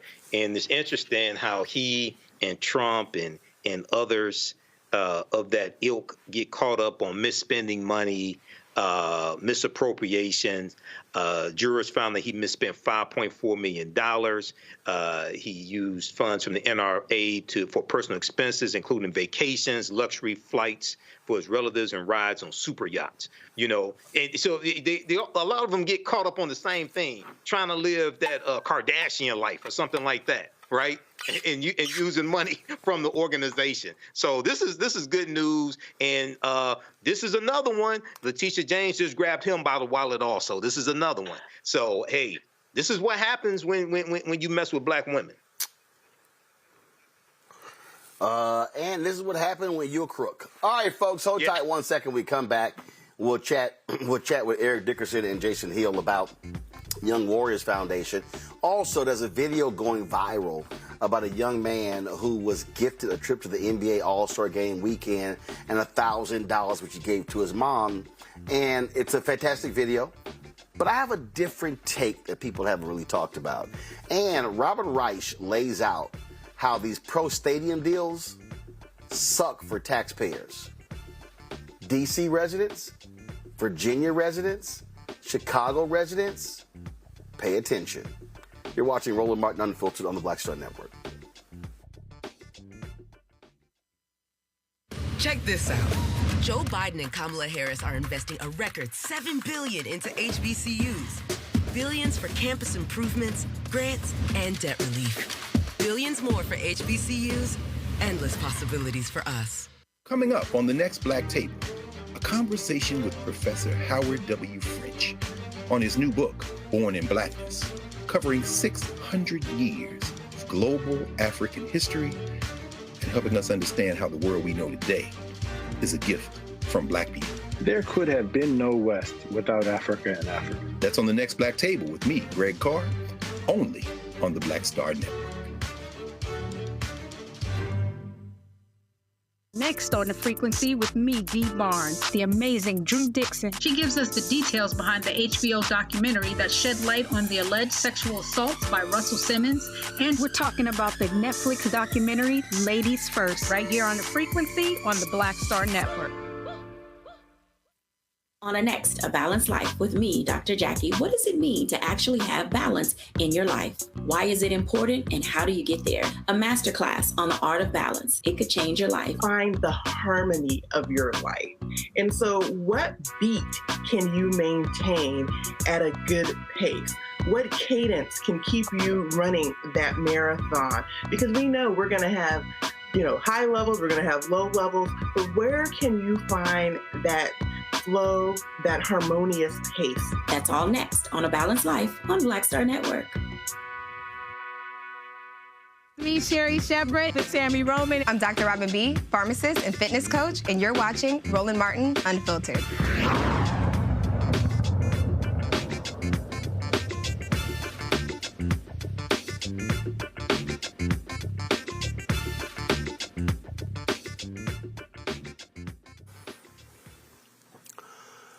Virginia State Senator Louise Lucas has been hardcore against this stadium deal that Glenn Youngkin, the governor, wants to sign with Ted Leonis, the owner of the Washington Wizards and the Capitals. You also have in Chicago Jerry Reinsdorf, who is demanding $1 billion from Illinois Governor Pritzker for the building of a new baseball stadium. We've seen this time and time again on how these billionaire team owners fleece taxpayers out of money to build them stadiums. Well, Robert Reich dropped a video that I think really explains this, and I wanted to show it to y'all. Go ahead. Billionaires have found one more way to funnel our tax dollars into their bank accounts. Sports stadiums. And if we don't play ball, they'll take our favorite teams away. Ever notice how there never seems to be enough money to build public infrastructure like mass transit lines and better schools? And yet, when a multi-billion-dollar sports team demands a new stadium, our local governments are happy to oblige. A good example of this billionaire boondoggle is the host of the 2023 Super Bowl, State Farm Stadium. That's where the Arizona Cardinals have played since 2006. It was built after billionaire team owner Michael Bidwill and his family spent years hinting that they would move the Cards out of Arizona if the team didn't get a new stadium. Their blitz eventually worked, with Arizona taxpayers and the city of Glendale paying over 2/3 of the $455 million construction tab. And State Farm Stadium is not unique. It's part of a well-established playbook. Here's how stadiums stick the public with the bill. Step number 1, billionaire buys a sports team. Just about every NFL franchise owner has a net worth of over $1 billion, except for the Green Bay Packers, who are publicly owned by 500,000 cheeseheads. Go, Pack, go! The same goes for many franchise owners in other sports. Their fortunes don't just help them buy teams, but also gives them clout, which they cash in when they want to get a great deal on new digs for their team. Step number 2, billionaire pressures local government. Since 1990, franchises in major North American sports leagues have intercepted upwards of $30 billion worth of taxpayer funds from state and local governments to build stadiums. And the funding itself is just the beginning of these sweetheart deals. Sports teams often get big property tax breaks and reimbursements on operating expenses, like utilities and security on game days. Most deals also let the owners keep the revenue from naming rights, luxury box seats, and concessions, like the Atlanta Braves' $150 hamburger. Even worse, these deals often put taxpayers on the hook for stadium maintenance and repairs. We taxpayers are essentially paying for the homes of our favorite sports teams, but we don't really own those homes. We don't get to rent them out, and we still have to buy expensive tickets to visit them. Whenever these billionaire owners try to sell us on a shiny new stadium, they claim it will spur economic growth from which we all benefit. But numerous studies have shown that this is false. As a University of Chicago economist aptly put it, if you want to inject money into the local economy, it would be better to drop it from a helicopter than invest it in a new ballpark. But what makes sports teams special is they're one of the few realms of collective identity we have left. Billionaires prey on the love that millions of fans have for their favorite teams. This brings us to the final step in the playbook: threaten to move the team. Obscenely rich owners threaten to, or actually do, rip teams out of their communities if they don't get the subsidies they demand. Just look at the Seattle Supersonics. Starbucks founder Howard Schultz owned the NBA franchise, but failed to secure public funding to build a new stadium. So the coffee magnate sold the team to another wealthy businessman who moved it to Oklahoma. Now that'll leave a bitter taste in your mouth. The most egregious part of how the system currently works is that every dollar we spend building stadiums is a dollar we aren't using for mass transit, hospitals, housing, or schools. We're underfunding public necessities in order to funnel money to billionaires for something they could feasibly afford. So instead of spending billions on extravagant stadiums, we should be investing taxpayer money in things that improve the lives of everyone, not just the bottom lines of profitable sports teams and their owners. Because when it comes to stadium deals, the only winners are billionaires.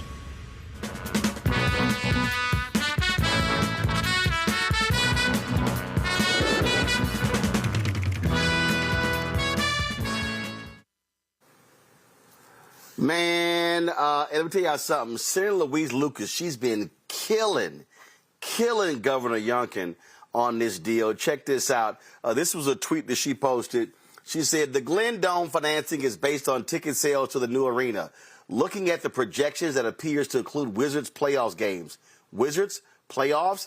I was still at the Shipyard the last time they were relevant in that discussion, and they were called the Bullets. Then she even hit him harder. She goes, I hope no one took my tweet the wrong way earlier. I'm always rooting for the Wizards in every NBA draft lottery. Damn, Mignon. But she's right.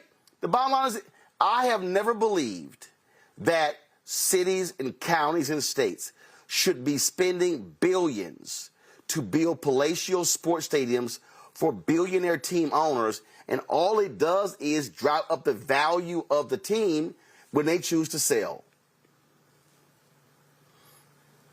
When we're talking about public dollars, and the vast majority of us probably couldn't afford to buy tickets because it just costs too much money to attend these games, right?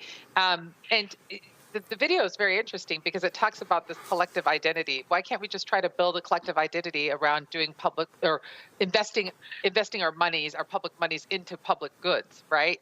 Into schools, I'm thinking of where I am in Richmond, Virginia. Our roads are just raggedy as you can imagine. And I'm thinking, where's our money going? Oh, we're going to go pay for some kind of stadium now. We just got rid of a casino that they tried to put in Richmond, Virginia. We just got that off the table, but I guess they've decided that they're going to do a bait and switch and try to put some more money up in Nova and bring this. What is it? A basketball team or is it a football team? Is it a basketball team? Was it basketball? Yes, it's basketball and hockey. Oh, well, hockey, whatever. But basketball, I could get with that one. But yeah, they just cannot use public monies for that purpose. And we're just making the rich richer and the poor poorer, and we're robbing from Peter to pay Paul, and Paul already has a mansion on the hill. We just can't spend our money in that way anymore. And the general public has got to become aware and educated about how our tax dollars are being spent. And we need to pay attention. We need to hold them accountable, and we need to vote for folks like Louise Lucas. What they're doing, Matt, is very simple, and Robert laid it out. They're playing to the emotions of people. And folks go, we can't lose our team. What's going to happen? Right now, all of these people are predicting downtown D.C. is going to just crater if they leave. First of all, the stadium isn't going anywhere. There's still going to be concerts at the stadium. In fact, there are more concerts at Capital One Arena than there are NBA games.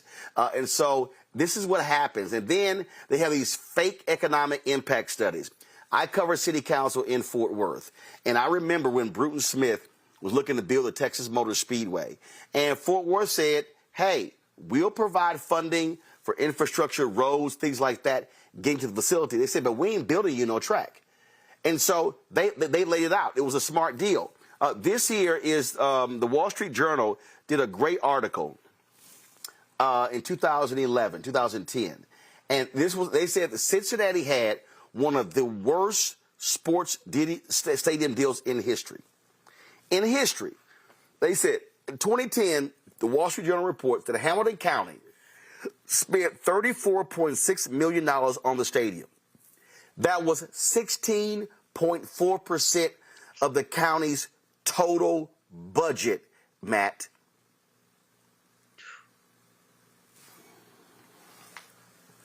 I mean, I think, look, I don't know that I have enough of the information about how the tax benefit or the alleged benefit has played out in all these places. I saw his notation to the studies. Ain't none. Ain't none.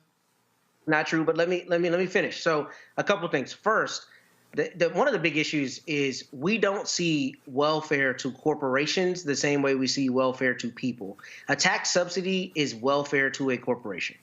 So for $30 billion, to cite his number, to be going to people who are billionaires and corporations or organizations that are billion-dollar corporations and organizations, to be getting a subsidy on what they would otherwise be paying for the building is a problem, particularly where we have such contentious political fights about how we're going to fund welfare programs or social programs to people. So I think that's one of the big issues, is that when it comes to corporations, it's shrouded in a different conversation than when it comes to the individual who needs help through a social program.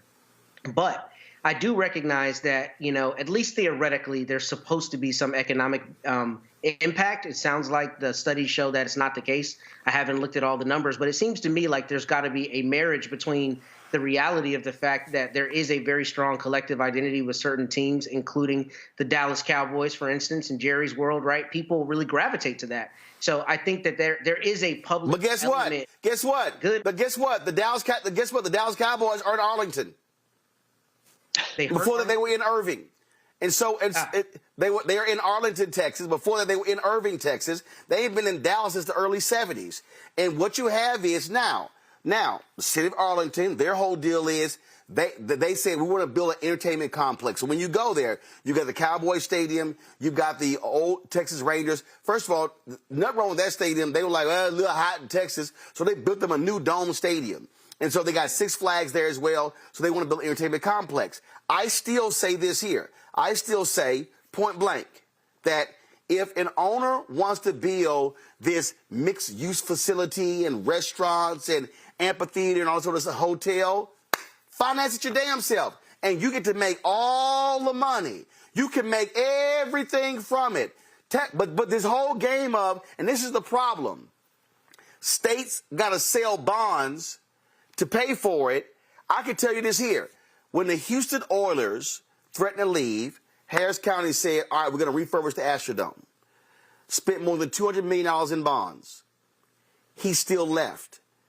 30 years after they left, Harris County was still paying on the bonds.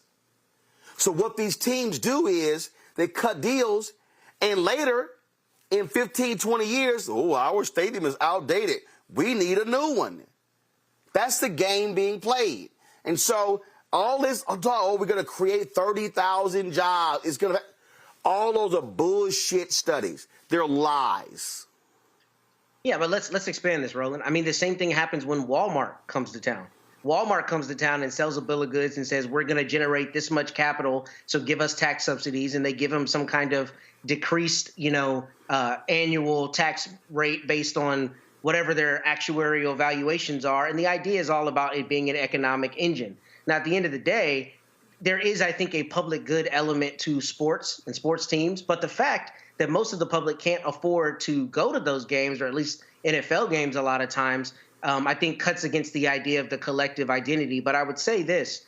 It seems to me like, the billionaire owners have exercised a lot of leverage when it comes to building these stadiums. And I think the reality of it is a lot of times you have local governments that are bought and sold, or they're finding some way for that developers' money to make it into their campaign coffers. Right. But I think to me, it seems like it's a more nuanced conversation of a both and. Maybe there is some public contribution to the stadiums, because I think no contribution to the public in a circumstance where they're not able to be involved in that building, which there is a communal element to. However, if you could require that the billionaire owners pour more into the economy in the way of whatever kind of contribution it may be to the educational system or some other system, or even like Mignon said, I mean, fixing the roads, right? I mean, a lot of these cities have piss poor roads and palatial stadiums. And to that end, we also have to talk about how some of these other public entities build palatial stadiums. I mean, Allen in North Texas built like a $6 million stadium for their football team. Hold up. No, wait.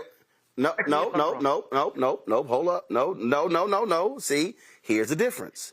That was the Allen School District. That was the Allen School District that built the stadium for their local teams. Those are taxpayer dollars approved by a school board, and so that's different. That's totally different. No. Here's the whole deal. That's totally different. No. In this case, wait a minute. No. In this case, these are stadiums being built for private teams. And here's the deal. The bonds used to finance it come from the state or the city, but the team controls it and owns it. So they get to decide who uses the facility and who gets to do with it. So the problem is, it's theoretically owned by the state, but it's really owned by the team. These deals are all trash. And I'll say this here. I'm going to go to you, Michael. When we talk about tax incentives to businesses, businesses actually bring in thousands of jobs. People get employed, folks buy homes, things like that. Right. An NFL stadium is 8 home games. That's it. An NBA stadium is 41 home games. That's it. They're seasonal jobs. And that's the problem. And all it's doing is enriching billionaires. I dare say, finance it your damn self. And that way, you can get all the benefits. Yeah, I think it should be financed. The billionaires should finance it themselves. They can go to the banks. They can get whatever funding they need for it. We saw something similar to that when Little Caesars Arena was built here in Detroit by the Ilitch family. And they got tax breaks from the city of Detroit through city council for that. So, you know, I agree with Robert Wright, former labor secretary. Hold on. No. Don't go past that. The Ilitch family, how much are they worth? I forgot how many billions. But they could have gone to the bank and gotten whatever funding they needed. Okay, you get the state of New York. The state of New York gave the owner of the Buffalo Bills $850 million for their stadium, and the owners are worth $5.5 billion. They can go to the bank and get whatever funding they need. Okay, but I looked at an article from Robert Wright's video, and it talked about that funding could go to build and fund hospitals, housing, low-income housing, possibly schools, etc.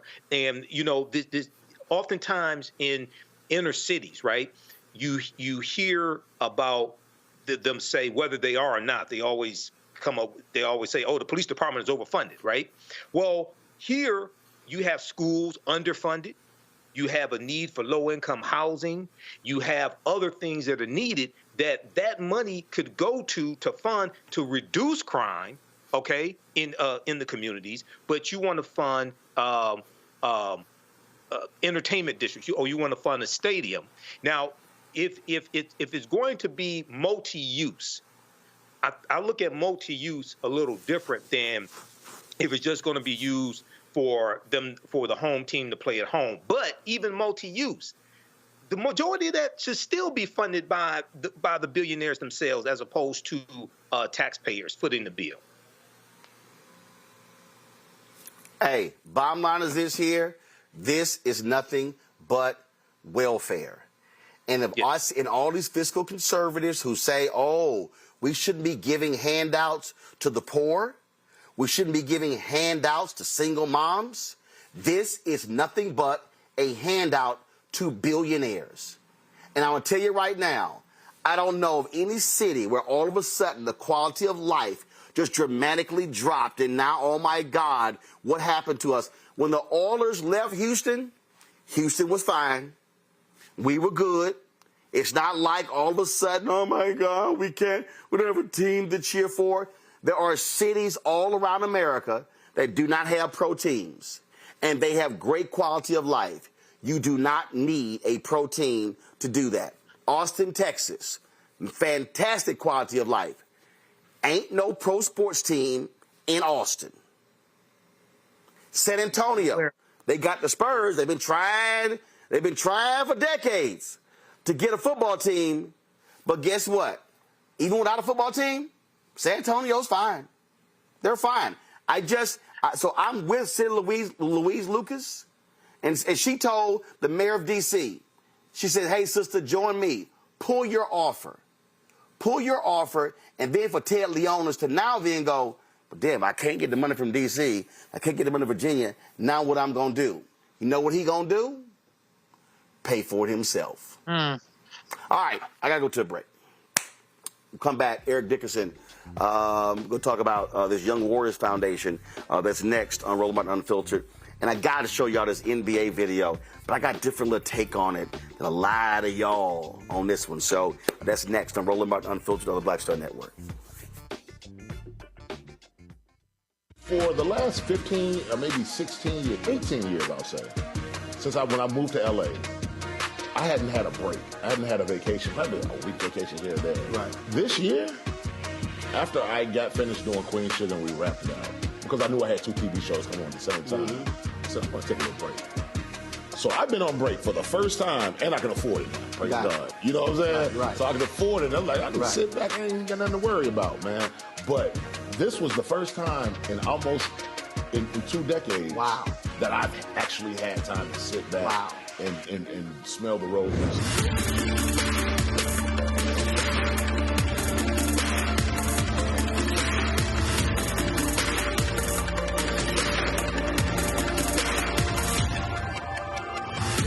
I am Tommy Davidson. I play Oscar on Proud Family, Louder and Prouder. Right now, I'm rolling with Roland Martin, unfiltered, uncut, unplugged, and undamn believable. You hear me?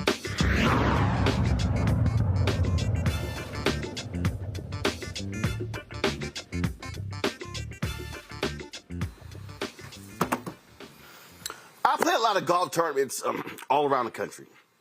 And a lot of people don't realize that you're not just out there just playing. I mean, a lot of them are raising money for foundations. Well, Monday in the L.A. area, Eric Dickerson is having his annual golf tournament. It benefits the Young Warriors Foundation. He is the chief ambassador for them. Jason Hill is the founder of the Young Warriors. I played in their tournament last year. I was really looking forward. I was supposed to fly out tomorrow. But I don't know what the hell I got hit with. I'm under the weather. I'm literally doing the show from the house. And so I need to stay here and get well. I hate the fact that I'm going to miss the tournament. But joining me right now is Eric Dickerson and Jason. Glad to see both of y'all here. Again, y'all know it kills me. I can't play golf. But I've been literally on the road constantly since MLK Day. So something hit my behind and knocked me on my butt. So I need to get well. But I definitely still want to have y'all on to talk about this here. So Jason, you're the founder. What is the Young Warriors? Tell our audience what this foundation does. Yeah, Young Warriors is it's a foundation that I started growing up without a father, a drug addict home in Akron, Ohio. It's a foundation to help fatherless boys become stable and balanced contributions to society. We help the young men and the single moms get through some tough times. We buy computers. We help them with rent. But mostly what we do is we teach them a warrior's way mindset, which helps them take care of themselves and get themselves up and out of a situation that they were born in. Eric, when did you get involved with this foundation as chief ambassador? I got involved about 10 years ago in the foundation through Jason and another guy. They came to my house and kind of gave me the whole spiel on the foundation. And I liked it. I think I liked it because basically I was a guy that I had a dad, even though my dad, I was adopted. I was legally adopted within my family. My great-great-aunt adopted me, so I could relate to that. And I've seen the impact that it has having a dad in the house. And I can say that because of my experience. When my father passed away, I was 17 years old, and I was devastated. And it really changed the way that I look at things. It didn't change me. I mean, it didn't change me because I still, having that foundation set with my dad, and I still say he was the best man I ever knew, Kerry Dickerson, kind of set me on the path of where I'm at today. And I see these young men that don't have fathers in their lives. It's a big change. It makes a big difference in their lives. Matter of fact, I went to a prison about 6 years ago, and it was about 80 prisoners. And we would all then have different tables. No. You visited a prison. Visited a prison. I ain't go to prison. Visited a prison. I said visited. I ain't go to prison. Visited a prison. Yeah, I visited. Right. I just want to clarify that. Heck yeah, man! I ain't trying to go to no prison. I visited a prison. But I can tell you, Roland, man, that is you don't want that. But I'm gonna tell you, I really. And Jason had said this, and you see the numbers on TV, and you hear about these numbers and stuff, and you're like, is that for real? But when you see guys stand there and say, it was 80 guys, I think about 65 to 70 guys stepped forward. They said guys who didn't have a father in the household step forward. About 65 to 70 guys stepped forward. And a few of them talked about what it meant not having a dad in their house, not having a dad in their life, a man in their life. So it just goes to show it can really, really upset the balance, of a young male's life. Jason, how many young men have come through your program? At least 1,000, 1,500, somewhere in there. And I take it you have some amazing stories of how they've been transformed by being a part of this Young Warriors Foundation. Oh, absolutely. We got it's interesting. We got two different kind of stories I like to tell. Like, we got one kid named Wonder, started off about 9 years old. During COVID, he got signed to play professional basketball in Germany. Then we got another kid named Carlos, whose parents were deported when he was 9, and the streets got a hold of him. And so keeping him on track and keeping him out of prison and keeping him healthy and balanced is an everyday process. So once they join the Young Warriors program and they're assigned mentors, we like to say we like to watch them grow up and grow their beards. And we absolutely do that. We spend many, many years with them, 10 to 15 years some of these kids have been in our program. Wow. Now, what's the geographic reach of the foundation? Mostly East LA and South LA. We're across Los Angeles. And are you thinking about expanding to other parts of the country? Well, I wish you could make it Sunday night, because we're going to announce that. We're going to start our camps and start doing things, and absolutely, that's the goal. Absolutely. No, you're in the right spot. And Eric, that has... Roland, you're in the right spot. You're sick. You need to be at home. You're in the right spot. Hey, man! I was in Nashville Wednesday. I was in 4 cities last week, and man, it hit me last night, and I was like, okay. I said, I'm gonna see how I feel today without going on that plane tomorrow. I said, no. I'm gonna spend the next 4 days resting.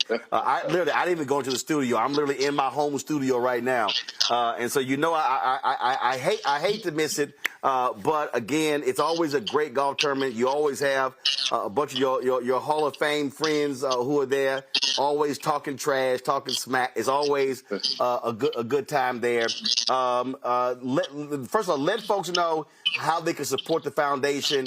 If they obviously can't go to the tournament, how can they support what you're doing? They can just go to youngwarriors.org, and there's multiple ways to contribute. Just participate, sign up, be a mentor, give a donation. Just email us and tell us what else you can contribute and how you'd like to participate. We need a lot of people. We need everybody. Well, again, a lot of people leave that graphic up. A lot of people love to talk about how we need to help folks, the next generation. That's what this does. And so, again, if you want to provide assistance, please do so. Youngwarriors.org, youngwarriors.org. You can also become a mentor. That's valuable as well. So everything's on the website. Jason and Eric, always good to see y'all. I definitely plan on being there next year.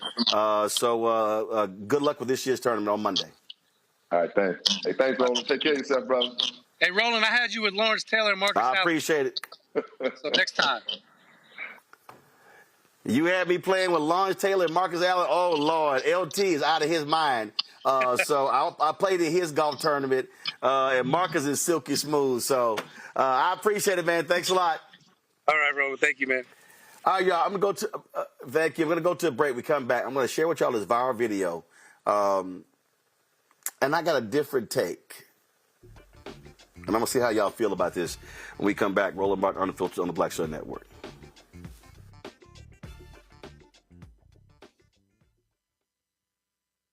Check this out. Joe Biden and Kamala Harris are investing a record $7 billion into HBCUs. Billions for campus improvements, grants, and debt relief. Billions more for HBCUs. Endless possibilities for us. Next on The Frequency with me, Dee Barnes, the amazing Drew Dickerson. She gives us the details behind the HBO documentary that shed light on the alleged sexual assaults by Russell Simmons. And we're talking about the Netflix documentary, Ladies First, right here on The Frequency on the Black Star Network. Coming up on the next Black Table, a conversation with Professor Howard W. French on his new book, Born in Blackness, covering 600 years of global African history and helping us understand how the world we know today is a gift from Black people. There could have been no West without Africa and Africa. That's on the next Black Table with me, Greg Carr, only on the Black Star Network. Farquhar, executive producer of Proud Family. Bruce Smith, creator and executive producer of The Proud Family, Louder and Prouder. And you're watching Roland Martin Unfiltered.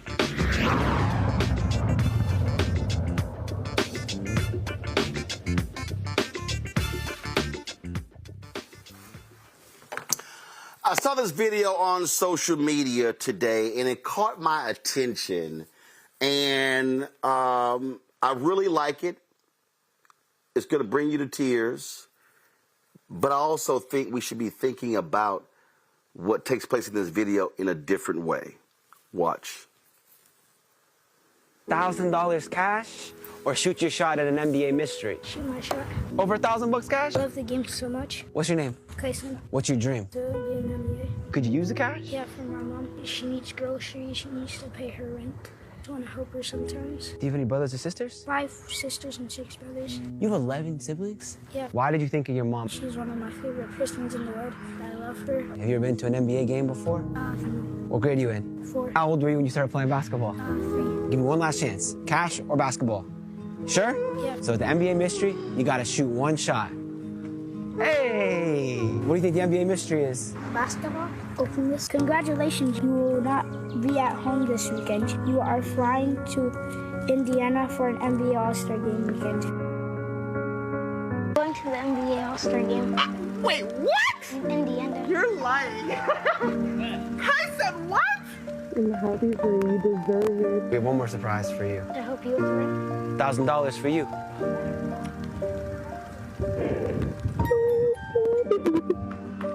I love you, I would choose you over anything. I'm going to the NBA. You know this guy? How you doing? Nice to meet you, man. Throw it, get it. NBA is the best day of my life. I love you. There you go. My guy. I can't believe this. I'm going to make it to the NBA one day.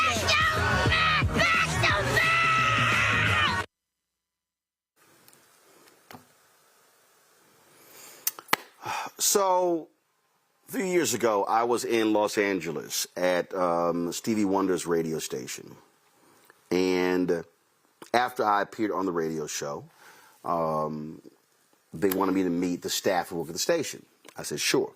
So I'm meeting the folks working accounting and traffic, all the different areas. And I run into this sister, and she says, look at my, she says, this picture of this is my son. She said, that's my first rounder. I said, excuse me? She said, that's my first rounder. And I said, ma'am, you're raising your son to be a first round draft pick of the NBA. She says, yes. I said, but why are you not raising your son to be the owner? I said, we often only speak in terms of professional sports from the perspective of us as the player. And I said, I understand that because that's what we see. I said, but sister, you should not be raising your son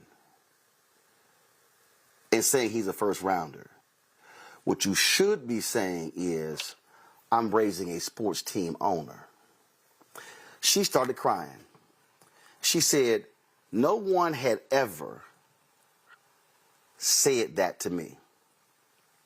I think about when I was in Arlington, Texas. There was a brother named Cotton. That was his nickname. Good brother, strong Christian brother. He owned the barbershop. Whenever I would go into the barbershop, the brothers in the barbershop would be talking about his son. They called him Lil Cotton.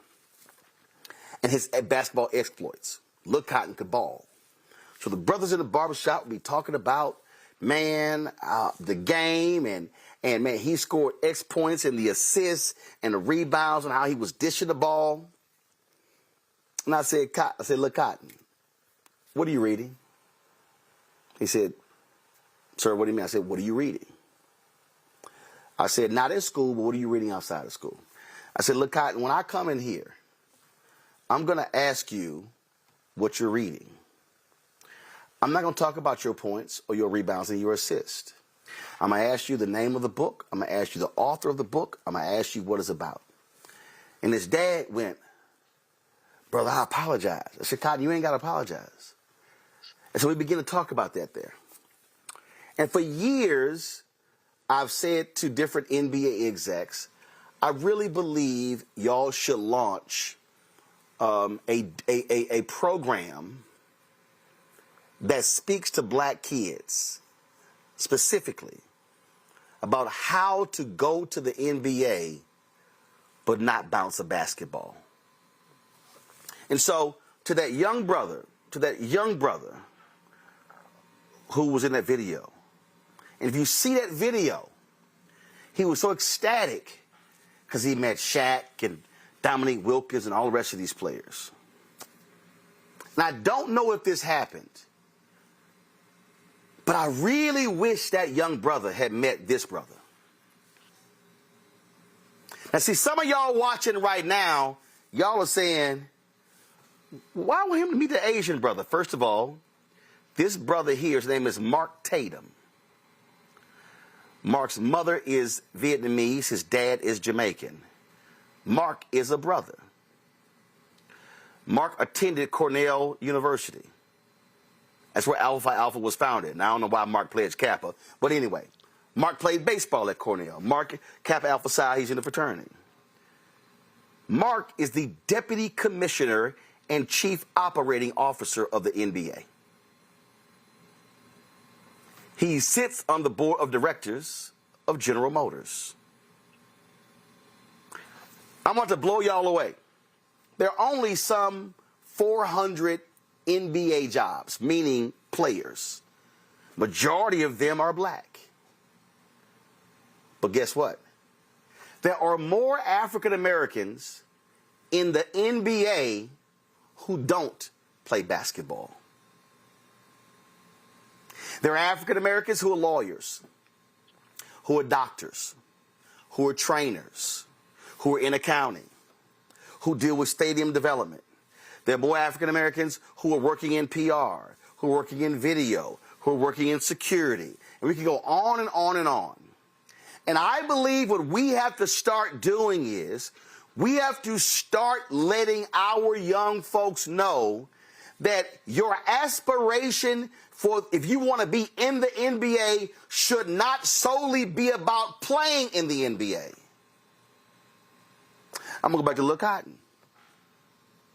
Lil Cotton got a Division I-A scholarship, Southern Methodist University.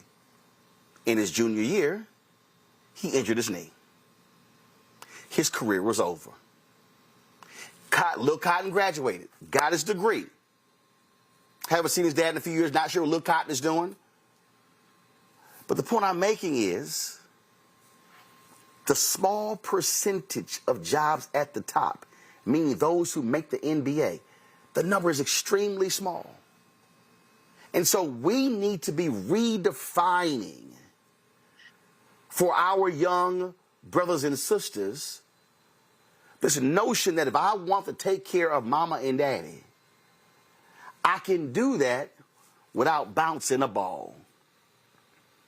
And I said to Mark that I believe that the NBA should create a platform called NBA All-Stars off the court. And imagine if the teams and the league are showcasing African Americans in critical positions who are in the NBA, but they don't lace up any sneakers. we aspire to what we see. I think we've got to start showing our kids a different perspective. This brother is the number 2 behind Adam Silver in the NBA. I dare say our kids should be aspiring to do his job and not just that of LeBron. Michael. Yeah, I agree with you, Roland. I don't know why Mark Tatum plays capital alpha psi either. But, you know, thinking about this, I jotted a few things down. I think playing in the NBA, because the average career in the NBA is about 5 seasons, it should be you should look at that as an introduction to a whole nother set of businesses, okay? Understanding sports contracts, which means understanding law, understanding the manufacturing of gym shoes and the marketing of gym shoes, understanding the manufacturing and marketing of sports drinks like Gatorade, understanding accounting and finance, broadcast deals. When you broadcast the games either locally or nationally, understanding the money involved in broadcasting. Team ownership is important also. There's only been one African-American majority owner. That was Michael Jordan. Catering services. They're catering. No, two. Bob Johnson before Michael Jordan. Go ahead. Yeah, correct. You're correct. But guess what? But here's the deal. They are minority owners. There's a brother who's a minority owner with the Boston Celtics. He's an alpha brother. I see him every single year. So, but go ahead. Yeah, I agree.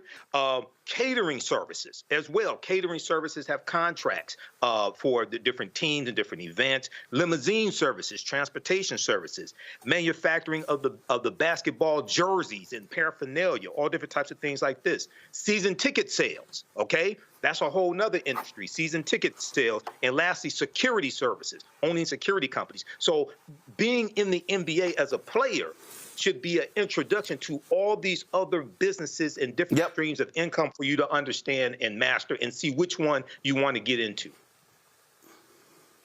And if Mignon, if we're not talking about those opportunities, and again, I get it.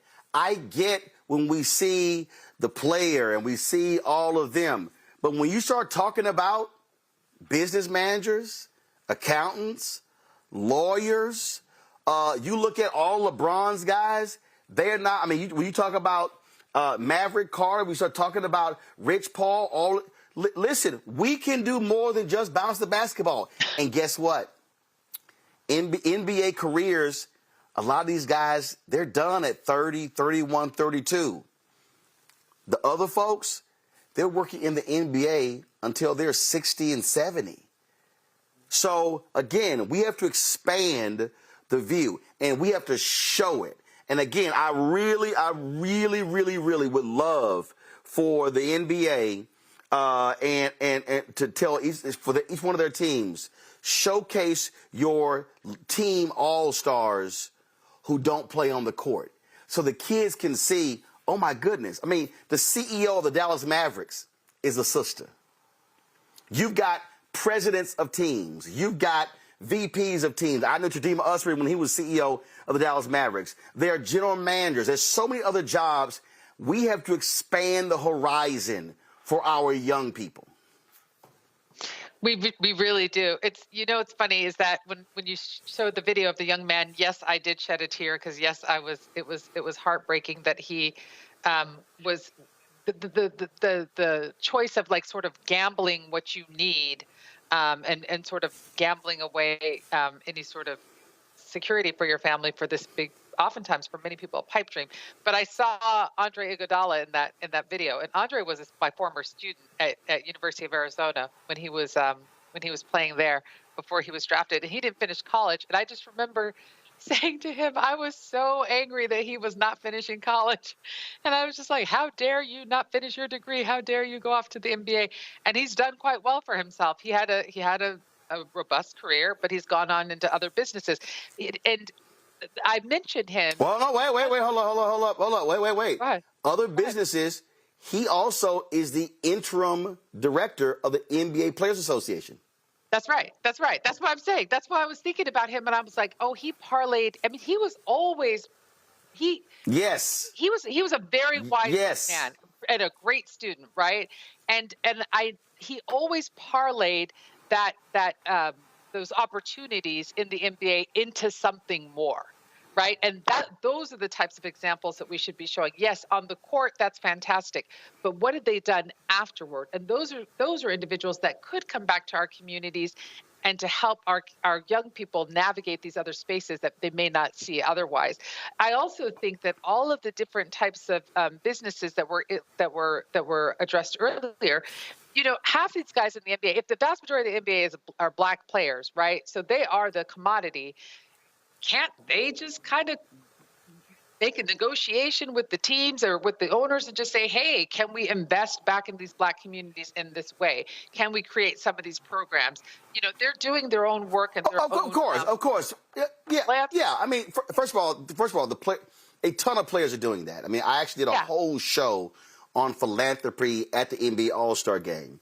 But that's the players. I'm purposely moving the players out of this conversation. Off the field. Because what often happens is we want to drive things through the players. No, what I want people to see is I want them to see the opportunities that don't even involve the players.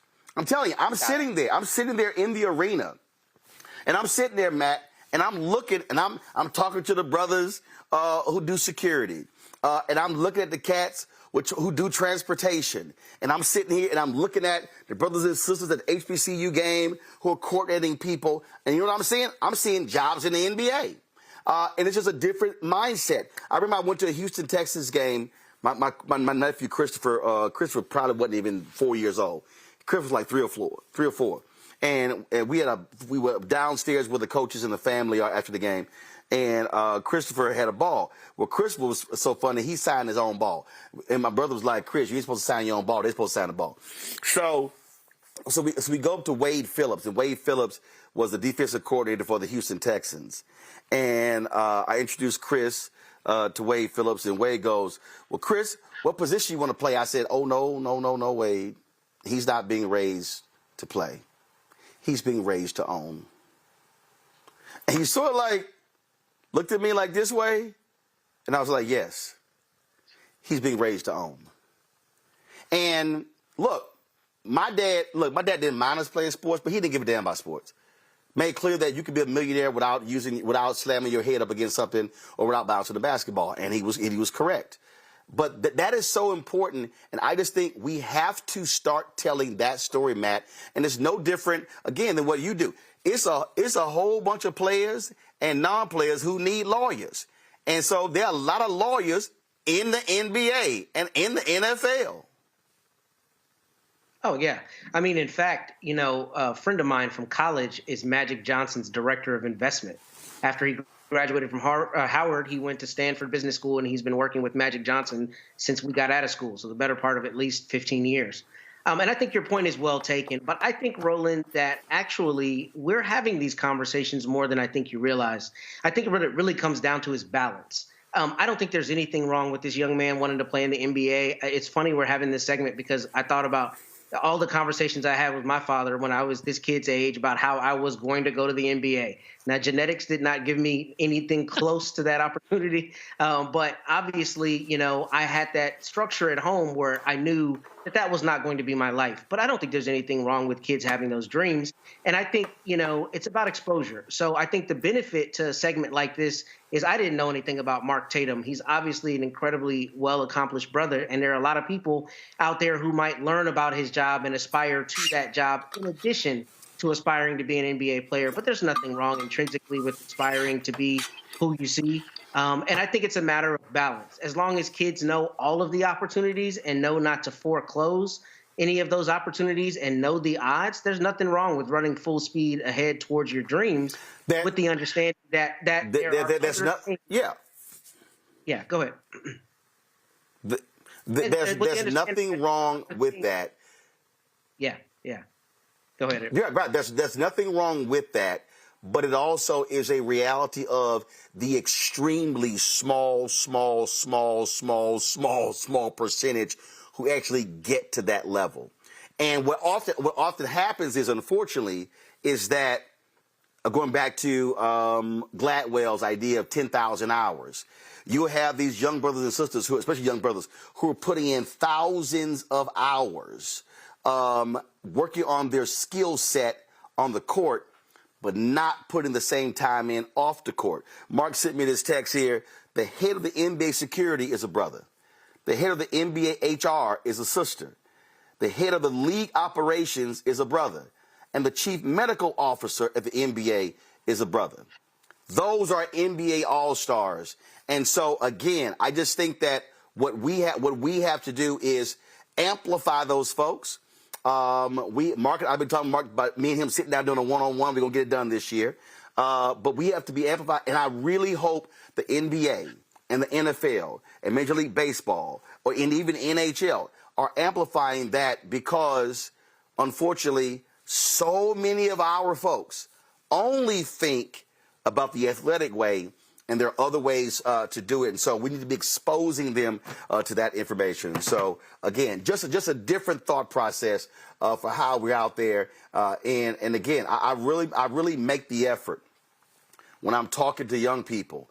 I'm not killing their dreams, but I am giving them the reality of the small percentage, and I want them, while they're working on how to dribble left and the right hand, I want them working on that, but I want them handling their business in the classroom as well, because you can be a millionaire. You can have a mansion. You can have the Rolex. You can have all the accoutrements that you see and not ever bounce a basketball or throw a football. Matt, Mignon, Michael, I appreciate y'all being on today's show. Thank you so very much. Y'all have a fabulous weekend. As I was supposed to go to L.A. for the golf tournament, but look, I got to get home and get well. Next week, I'm in New York for Susan Taylor's National Cares Mentoring Gala on Thursday. Harry Belafonte's memorial service in New York on Friday. We're live streaming both of those, so I need to be in full capacity. So I'm gonna stay home and get healthy. This weekend and just rest and enjoy that. And so I look forward to it. But I'll be in L.A. next month anyway for the NAACP Image Awards. So it's just, y'all, I tell y'all this all the time, why this show matters. We're talking about things. We're discussing things other folk ain't talking about. I don't like to spend my time talking about no mess and gossip and other stuff. No. We're trying to fulfill. We're trying to empower. We're trying to enlighten. We're trying to educate. We're trying to just feed you stuff that other folk ain't doing. And so your support is invaluable. It is invaluable when you support us. So please join our Bring the Funk fan club. I tell y'all, we're trying to reach 20,000 fans. If they give on average $50 each, that's $4.19 a month, 13 cents a day. That raises $1 million. That is crucial to what we do every single day. And, you know, I saw some folk, man, at NBA All-Star game. They were like, Roland, I'm a donor, I'm a supporter, and I appreciate every person. The people who have given $1, the people who give $5 and $10.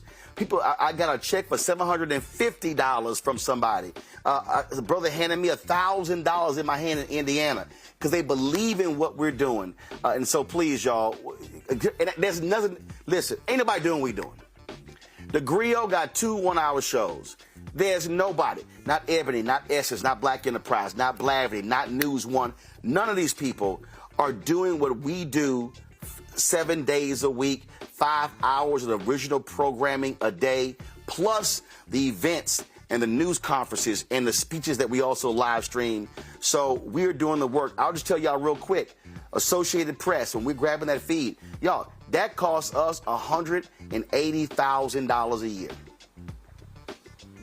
To be an Associated Press member, $180,000 a year. Vimeo, for us to do with our app, that's $160,000 a year. The costs are real. Send your check money order to P.O. Box 57196, Washington, D.C. 20037-0196. Cash App is $RM Unfiltered. PayPal or Martin Unfiltered.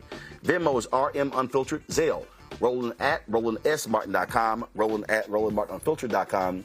Be sure to download the Black Star Network app, Apple phone, Android phone, Apple TV, Android TV, Roku, Amazon Fire TV, Xbox One, Samsung Smart TV.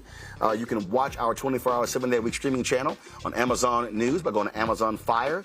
You can tell Alexa play news from the Black Star Network. You can see us on Plex TV, Amazon Freevee, Amazon Prime Video. And, of course, be sure to get a copy of my book, White Fear, How the Browning of America is Making White Folks Lose Their Minds, available at bookstores nationwide. We end the show every Friday showing the names of all the people who have donated to this show since we launched September 4th, 2018. We value every single one of them. And if you want to get your name on this list, all you got to do is join our Bring the Funk fan club. Check a money order, Cash App, Venmo, Zelle, or PayPal. Folks, I'll see y'all Monday. Holla!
Bye.